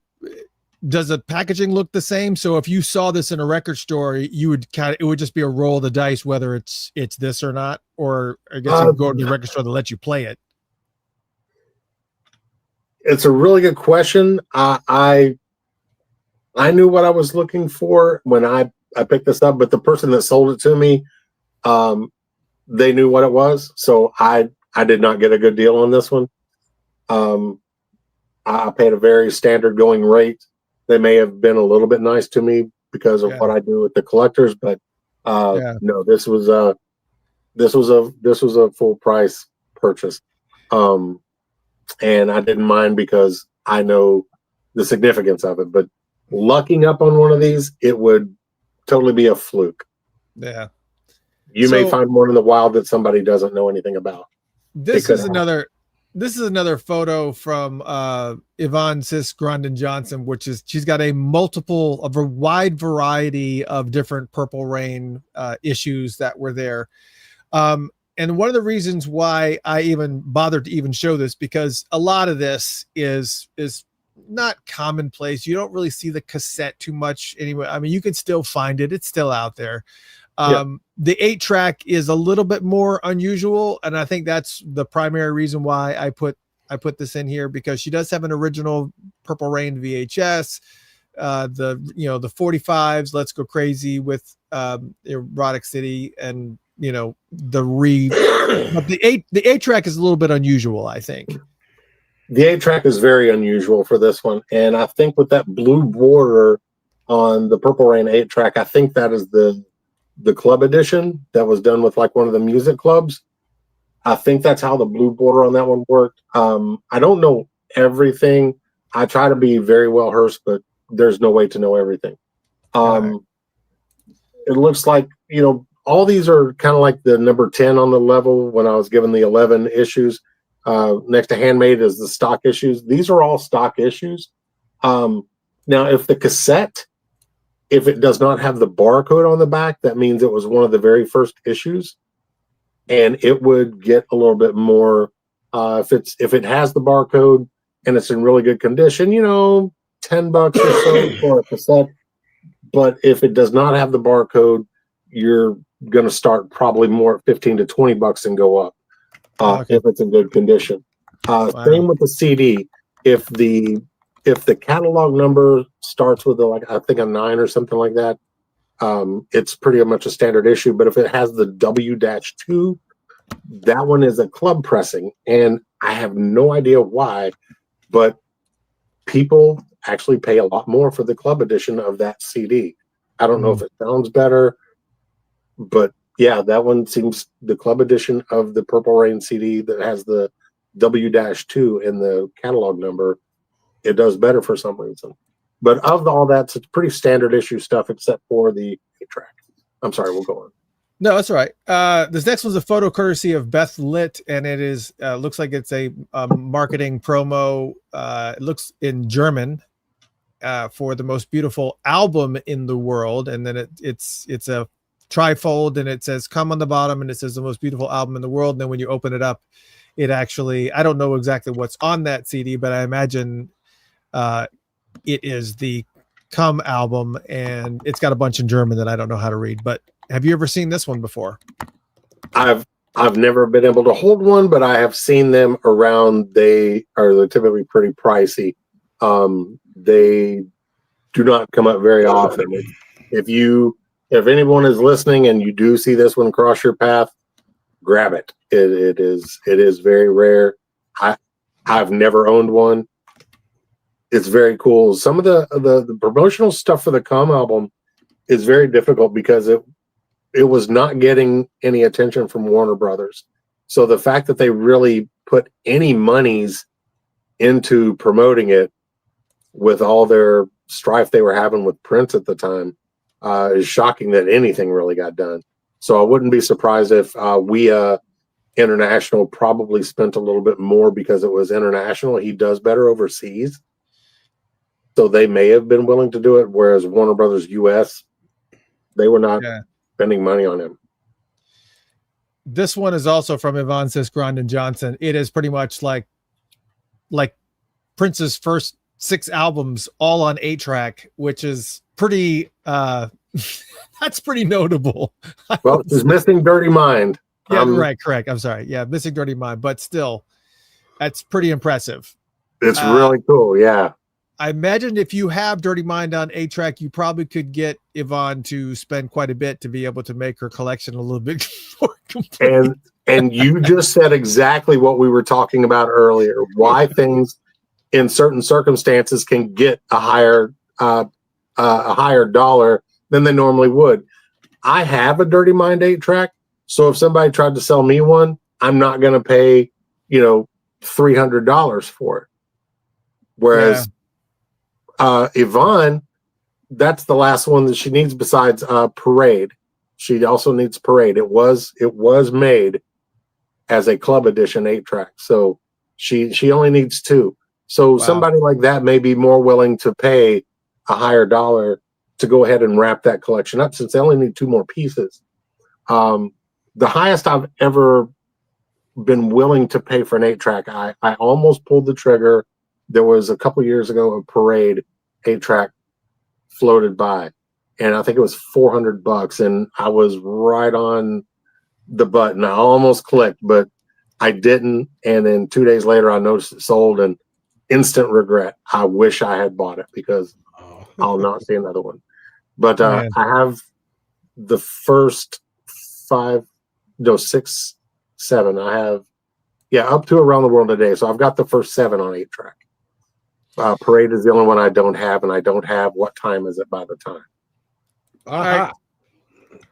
So I do have a question on some of these. I'm going to skip over some because I know we're running short on time, but you did send quite a few photos of a huge selection of buttons. I mean, buttons galore, buttons.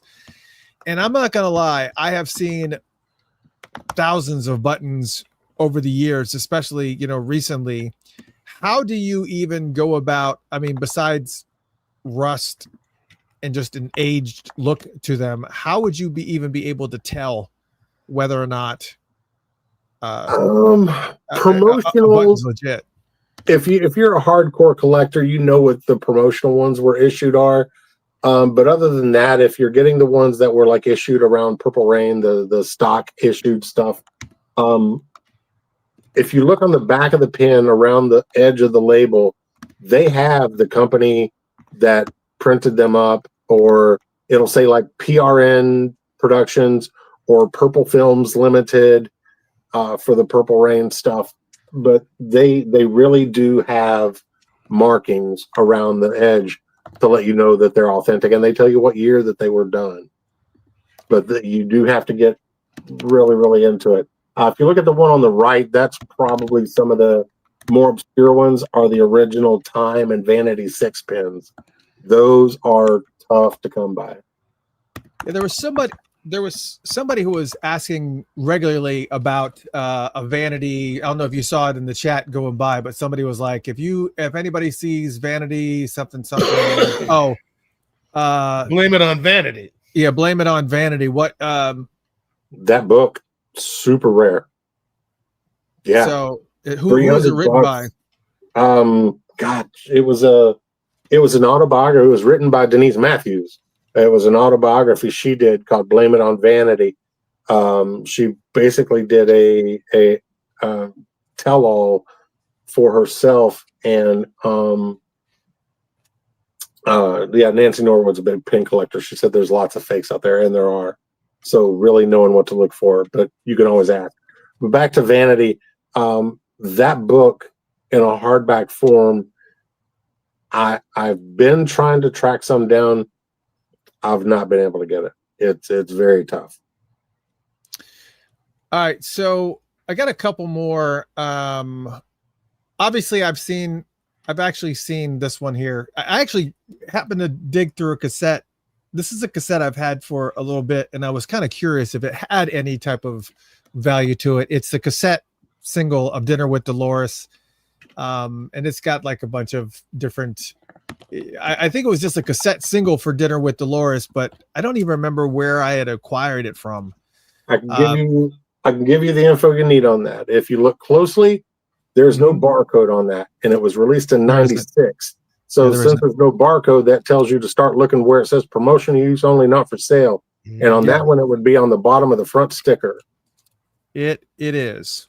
Yeah. Yeah, that is the promotional cassette that was given out for the song Dinner with Dolores. It's fun to collect. It's really fun to display. Value. He just said fun. That means it has no value. No, they're fun to collect. Kind of like the buttons. Well, the stuff like setting it up on a display, most people, average fans are not going to see that. Right. You have to be somebody that knew what it was, picked it up. So whenever you have that displayed, it really is a lot of fun. Now, in the collecting market, $10, because they did make a lot of them. So, and we just have a couple more, so that in the sake of time. But this one I found interesting. It was a photo from Beth Lit. Tell me a little bit about this. I'll tell you about this fish-eyed fool. You bean-eating bear hugger. Hold it, Fred. I think you owe us an explanation. I watched Sanford and Son all day. I'm sorry, I had to get that out. It was an amazing. I did too. When I was a kid, I watched that show nonstop. I haven't watched it recently. I would love to watch it because Red Fox is just freaking It's so raw, man. He's legend, how they man. Squeeze 6 seasons out of that, man. What's amazing, yeah, and I'm surprised it kept going, that it made it 6 seasons, to be totally honest, because they said he hated doing that show. Early on, like in season 2 or 3, you see that Grady takes over as like the man of the house and whatnot. And I think Red Fox was like, I'm going to Vegas. Like he went back to regular work or something. You know? Yeah, he was such an amazing comedian, though. But shows like that and All in the Family and stuff. It's just like, I don't know how, with the topicality that sometimes they would do, was just like, wow, you guys are getting away with. I mean, yeah, I know. It's insane. It's insane. I hate to give all that dap to Norman Lear, but he was really smart about it. Yeah, he really was. So tell me about this church fan. Well, it's the part that is not shown is probably one of the most interesting parts of this. I mean, Aunt Esther is fun. She was really kind of highlighted by Levi in the Sexy MF video. Yo, man, check my message. See what Princess Mama called? And he pulls up that mask. The card was used. There were multi-purposes for that card. For this release, they put like all you sexy motherfuckers keep shaking that ass in the card. That card was also used with different inserts for different events that he would host. But what's not seen here is that Sexy MF vinyl should be the yellow pressing. And those can vary wildly in price. I've seen them anywhere from $175 up to like $600-700. So with the fan, with the card on yellow vinyl, 5 is a very generous number on this. Yeah, Frankie, he seems to have some details. Says actually a birthday promo pack that was sent out by Warner Brothers that came in a white envelope. Yeah. And if you still got that envelope, that makes it even more. So, and Beth says yes, it is yellow sealed. Yeah, I guess you're talking about other things. Yeah. So this one I was kind of curious about. I know there was so many others. I'm sorry if we can't share them all, but we'll run out of time. But I do have a question about this in particular. Let me see if I can get to it. And this is obviously the Versace Experience Prelude to Gold cassette. Now, obviously, this is one of the originals, but my question to you is, they re-released this, obviously, for Record Store Day. I can't remember, it was like a couple of years ago or whatever it was. And what does that do to the market? Does it kind of make it so the market seems saturated, or does it make it more difficult to sell because people just don't know how to tell the difference between the two? And how do you tell the difference between the two as far as the Versace Experience is concerned? First off, Chris, thank you for an amazing question, because as a collector who deals with other collectors all over the world, that's a super valid question. This is the original Versace Experience cassette, not the one that was reissued. The one that was reissued is a more vivid, bright yellow. As you can tell, this one it looks like the yellow is super faded. Yeah. It wasn't faded. That's the way it was released. These were only given out at the Versace fashion show. He laid these on the seats of the people that were at the front VIP section for the Versace Experience. So if you were at that show, you got this cassette for free. How many of them were done that way? Probably 50 or less. Wow. Okay. I've only seen one ever get sold, and it was probably around $4,000. Jiminy crickets. Wow. Okay. And how would you be able to tell the difference between, well, obviously the newer one's bright yellow, but I assume that on the outside of the packaging there is the year 2020 whatever on the thing. Not only that, but also on the spine of the cassette. I think on this picture that you're showing, I keep looking up here because I've got a large screen up here, where it says Prelude to Gold, either on the left where it says MPG, but then on the right where it's got the Warner Brothers logo, there's an L for Legacy. It's a Legacy release. That means it was the reissue post the posthumous release. Gotcha. That's really the only way that you probably can tell if it was like a wrapped scenario, is just by identifying the L, or if it's super faded. Yeah. Wow. I mean, this one, because it looks like it's faded, but this was the release condition. The one that was done as a record store day release was very vivid and bright yellow. And what a lot of people don't know is there's actually 4 different versions of the Versace cassette. There's the original that you're looking at here. There is the reissue that you're talking about. There's the reissue that you're talking about that was also done on a purple cassette that was only through the Electric Fetus. They had an exclusive rights on that one. And then in Japan, they issued it on a white cassette in a different box. So there's 4 different Versace Experience cassettes. Gotcha. So for collectors that have to get them all, have fun. Yeah, God, forget that. And the last one we will do is actually, it's not from your collection. It's actually one that I've seen. Maite actually sells these as well, but they are her wedding dinner plates that have it's gold trim around. These are plates, and they have piano all around the circumference of it. And then, of course, the love symbol with the M for Maite. And then this particular one is autographed by Maite. Now, Maite actually, as far as I know, she still has some of these. I tried to find so if you actually find Maite, she's actually is selling them. She sells them by piece. I don't know that. And I can't remember the price that she told me, but it wasn't, I wasn't prepared for what she told me. They're not inexpensive, and she is out of complete sets. Okay. Yeah, Maite's a sweetheart. I really think the world of her. Oh yeah, she's amazing. She's amazing. So yeah, if she does have some of these single plates available, if you purchase them from her, she will actually sign them. But yeah. Oh, Sue says they are all gone. So that was. I thought that they were. Now, somebody had asked the question. Somebody had asked the question about what was like the one thing that you were in an auction for that is still haunts you to this day, that you were maybe in an auction and you lost it, or it was just getting beyond what you were willing to spend, and it's just like something that still just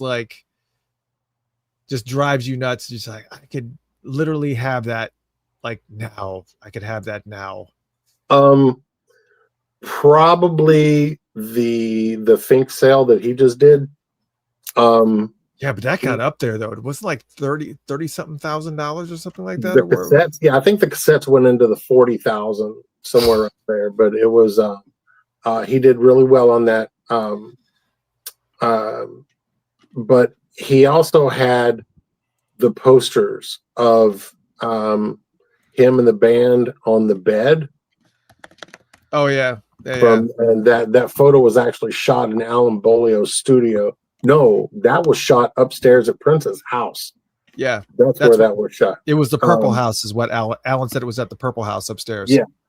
So the one that has Dr. Fink on the dog leash, that was actually shot in the foyer outside of Alan's studio in Minneapolis. But I asked Matt Fink about that poster. I said, hey man, I was bidding on some of those because what I wanted was that poster. I said, but I got busy, life was lifing, and I didn't bid in time, and it ended up selling for a number that I would have happily paid. And I still regret that I missed that. That poster of him and the band on the bed, it's very rare, and I wanted it for display, obviously, for Minneapolis Sound Museum. I have the Dirty Mind promo poster. I have the For You promo poster. I really needed that, but so that one haunts me. All right. So last question. The last question is, do you already have it in writing what's going to happen to all this stuff if you were to die right now? Does everybody know where all that stuff's does everybody know where all that stuff is going? I mean, do you already have it kind of documented? Do you already have a place for it? Is it going to end up in the Minnesota Sound Museum? Michael and I had this conversation before too, because I'm 56. I'll be 57 this year, and that's a scary year for a lot of obvious reasons. And I'm just like, I don't know what's going to happen to all this stuff, because I don't want all this stuff to end up at Goodwill. I need to make sure that it ends up in the right hands. And you, my friend, people don't even have an idea, but I've seen a video of that room, and it's insane.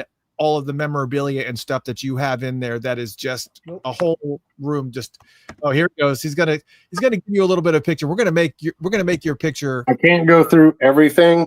No, we don't want you to, but that's just this is now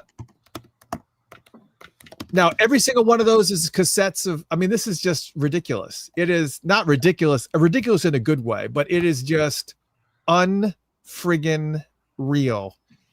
It literally is. This room is insured. Please tell me this room is insured. Yes. Okay. Yeah. Thank God. Holy shit. And I consider myself amongst the very blessed that I'm with someone that not only appreciates and tolerates my love for this, but they understand it also. You know, I met my wife at First Avenue. So she's from Minneapolis. She knows that this stuff actually has story. She knows that it actually has history. Yeah. And she knows that it is far more valuable than the dollar amount. It's valuable for posterity. It's valuable for generations that aren't born yet, that are going to be studying. He is probably the only entertainer from our lifetime that our grandkids are going to have grandkids that are going to study this man's work ethic. And so, you know, nobody else, we have some great entertainers out there, but none of them were that prolific. Yeah, nothing. And not even close. Having a wife that understands that. So if anything were to happen to me, yes, I do have written instructions on what to do. I have also named some different people that can be called to handle it correctly. And there are a few pieces that not only can I not show you, I can't even discuss, that will be returned to the estate. Wow. Well, let me just say, if any of you guys want to, you know, get really enveloped and be a part of, you know, what Eric is doing and be involved in these auctions when they happen, when is the next auction planned to happen?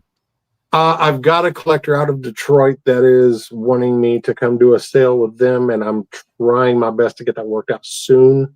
But I owe my wife a vacation first. Yeah, okay. I'm trying to get some family stuff taken care of first. Well, all you got to do is I set up a short link for you guys to go to the Paisley 5 and Dime auction page. You just go to funkatopia.com/510 for 5 and Dime. I just wanted to make it easy as possible. 510, and it will take you right to the page. It is a private group, so you have to click join group, and then he will approve it, and you'll be able to be in the mix and be part of the auction. Dude, I cannot tell you, thank you so much for coming in and hanging out with us and sharing some of these things. We definitely could have gone for another couple hours. There's a bunch of stuff we didn't show, but it's pretty amazing. I may have to just like bundle all those photos and like throw it up into a big Funkatopia post that you guys can go nuts and say, I have that, and do whatever you guys do. But funkatopia.com/510. Ladies and gentlemen, Paisley 5 and Dimes, Eric Rogers, man. Thank you so much, brother. That was prodigious, man. You got a lot of information in your head, man. That's a lot to know. That's a lot to know, like off the cuff, man. Yeah, man. You ridiculous. You did work. It's a lot, yeah. But I can't remember to take out the trash. Well, yeah, that's between you and the missus. No comment. Yeah, absolutely. But yeah, please tell everybody if they have questions about their collection, you can write to me directly. I do respond. I'm here to help anyone and everyone I can to understand their collection and what it's about. And Charlotte, just before you go, Charlotte wants to know, is the Minneapolis Sound Museum open? We are working very diligently on that. We have an executive board in place. We have some political pull already in place. We have some entertainment pull that is starting to really get in the mix now. Our president that we have in place now is really, really making some great changes. So we're taking more strides now than we have for a while. But it is not open, but we are actually viewing properties. So yeah, awesome. But MinneapolisSoundMuseum.org, check us out. All right, ladies and gentlemen, Eric Rogers. Thank you, brother. Thank you. I really appreciate your time. No problem. We'll be in touch. Again, Funkatopia.com/510. Thanks, Eric. Talk to you soon. Thank you, guys. We'll see you, man. Good Peace, All right. And we got a couple of pieces. That was Eric Rogers, man. I just can't even see. Even the pieces that I have, I don't have most of the stuff I have is pretty common, although I have some little tidbits and whatnot. But yeah, sure. I just don't. Do you really have some stuff that's hidden away in your closet? Yeah, you. I mean, you have like the hat, and everybody always asks you about the hat, you know, from Sexy MF and stuff, and it's just that I don't have any of the actual wardrobe from any of those concerts or videos. All that stuff got 1 hour Martinized all over the world, man. I mean, it was so beat up and stained from the chemicals and whatnot. It just didn't make sense to take any of it. The bones on the hat were already sticking out and sticking my forehead sometimes. It's all a wash. Oh sorry. I work for a living. Man, yes. And if you did miss the any part of the show, just know that you can, as soon as the show is over, I see some people going, oh, I missed part of the show. You can immediately go to facebook.com/Funkatopia, youtube.com/Funkatopia, and x.com/Funkatopia, and be able to rewatch this stuff. And tomorrow you'll be able to see it on Spotify, iHeartRadio, any place that you listen to podcasts and whatnot. But before we go, I do want to make a couple of mentions. The first mention I want to make is that Steve Park just announced a brand new book that is coming out called Prince Black, White, Color. It is available for pre-order right now. I did go ahead and update the shortcut link to this. I don't think this is coming out until next year, but it's available for pre-order. So if you want to snatch this up, it's already in the top 10 books being sold, and it's not even for sale yet, but you want to pick it up. You can just go to Funkatopia.com/Steve, again, STEVE, and you'll be able to pre-order this book. It's anybody that knows Steve Park's photography, it's pretty phenomenal.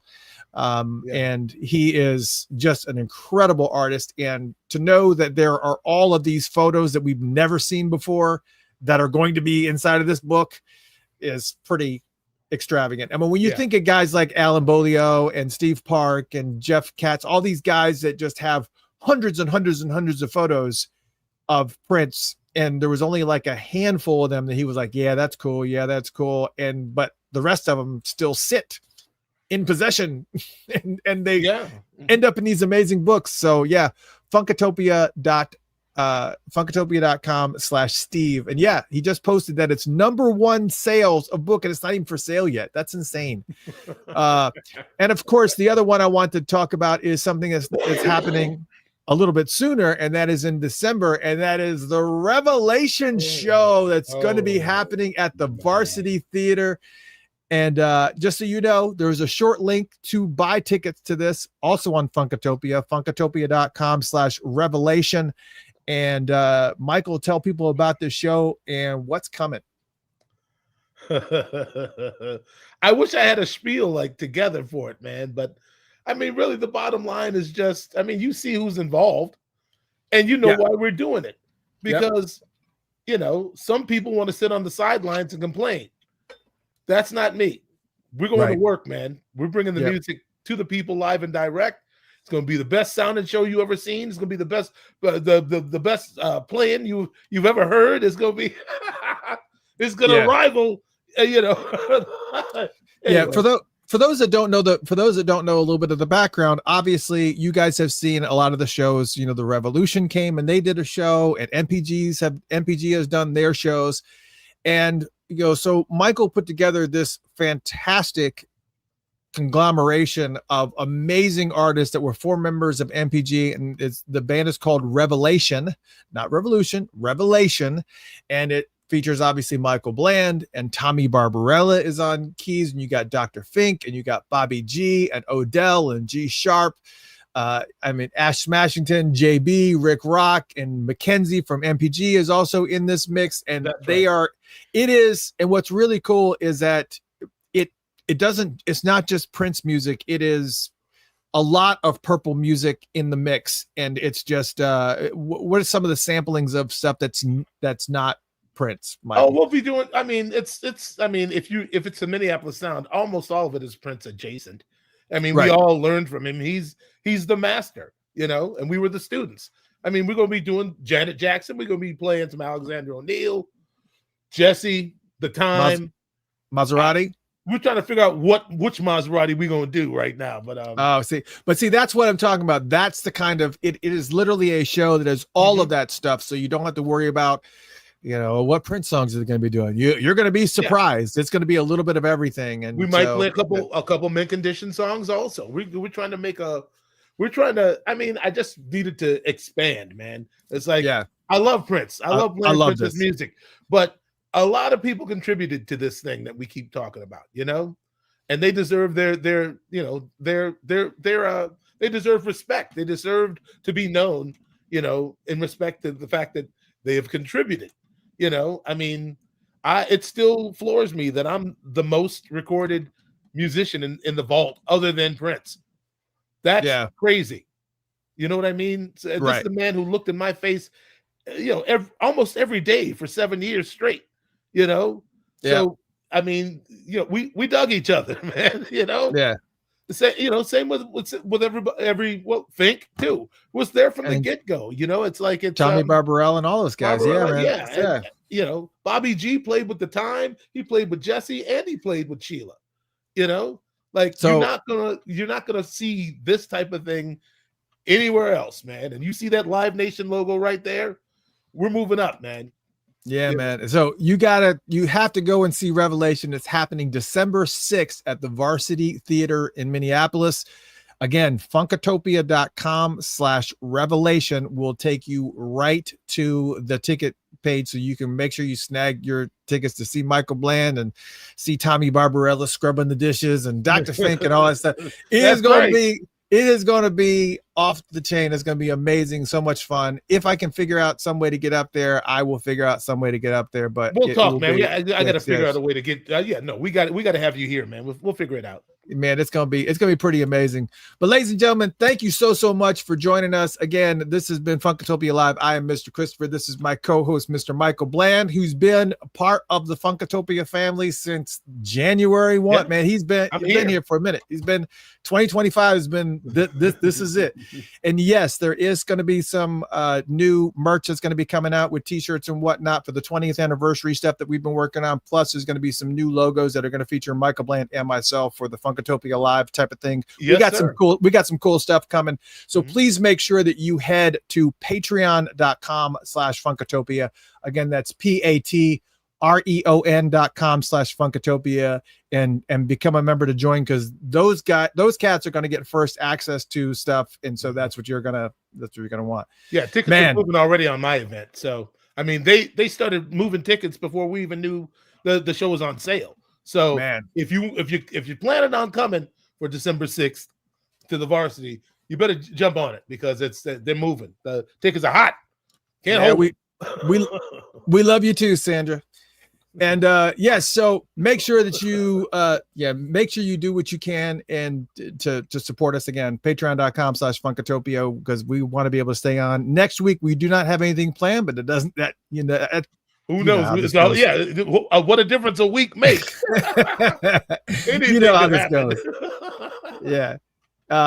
we will. Yeah, if just Maisha says talk to us more about Funkatopia merch. Yeah, there's going to be t-shirts coming. There's going to be all types of different things coming. We got some merch that's just not standard merch. It's got logos in different places that you don't expect.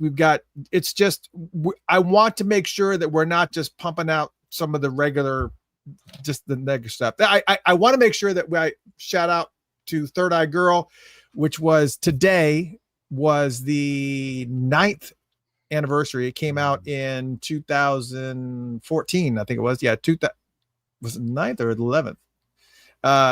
2014, I think, is when Plectrum Electrum came out, and also Artificial Age, or both dropped today on this day right here. So that's the reason why I wore the Third Eye Girl shirt, as a little bit of a homage to the group. But just there's going to be lots of stuff coming.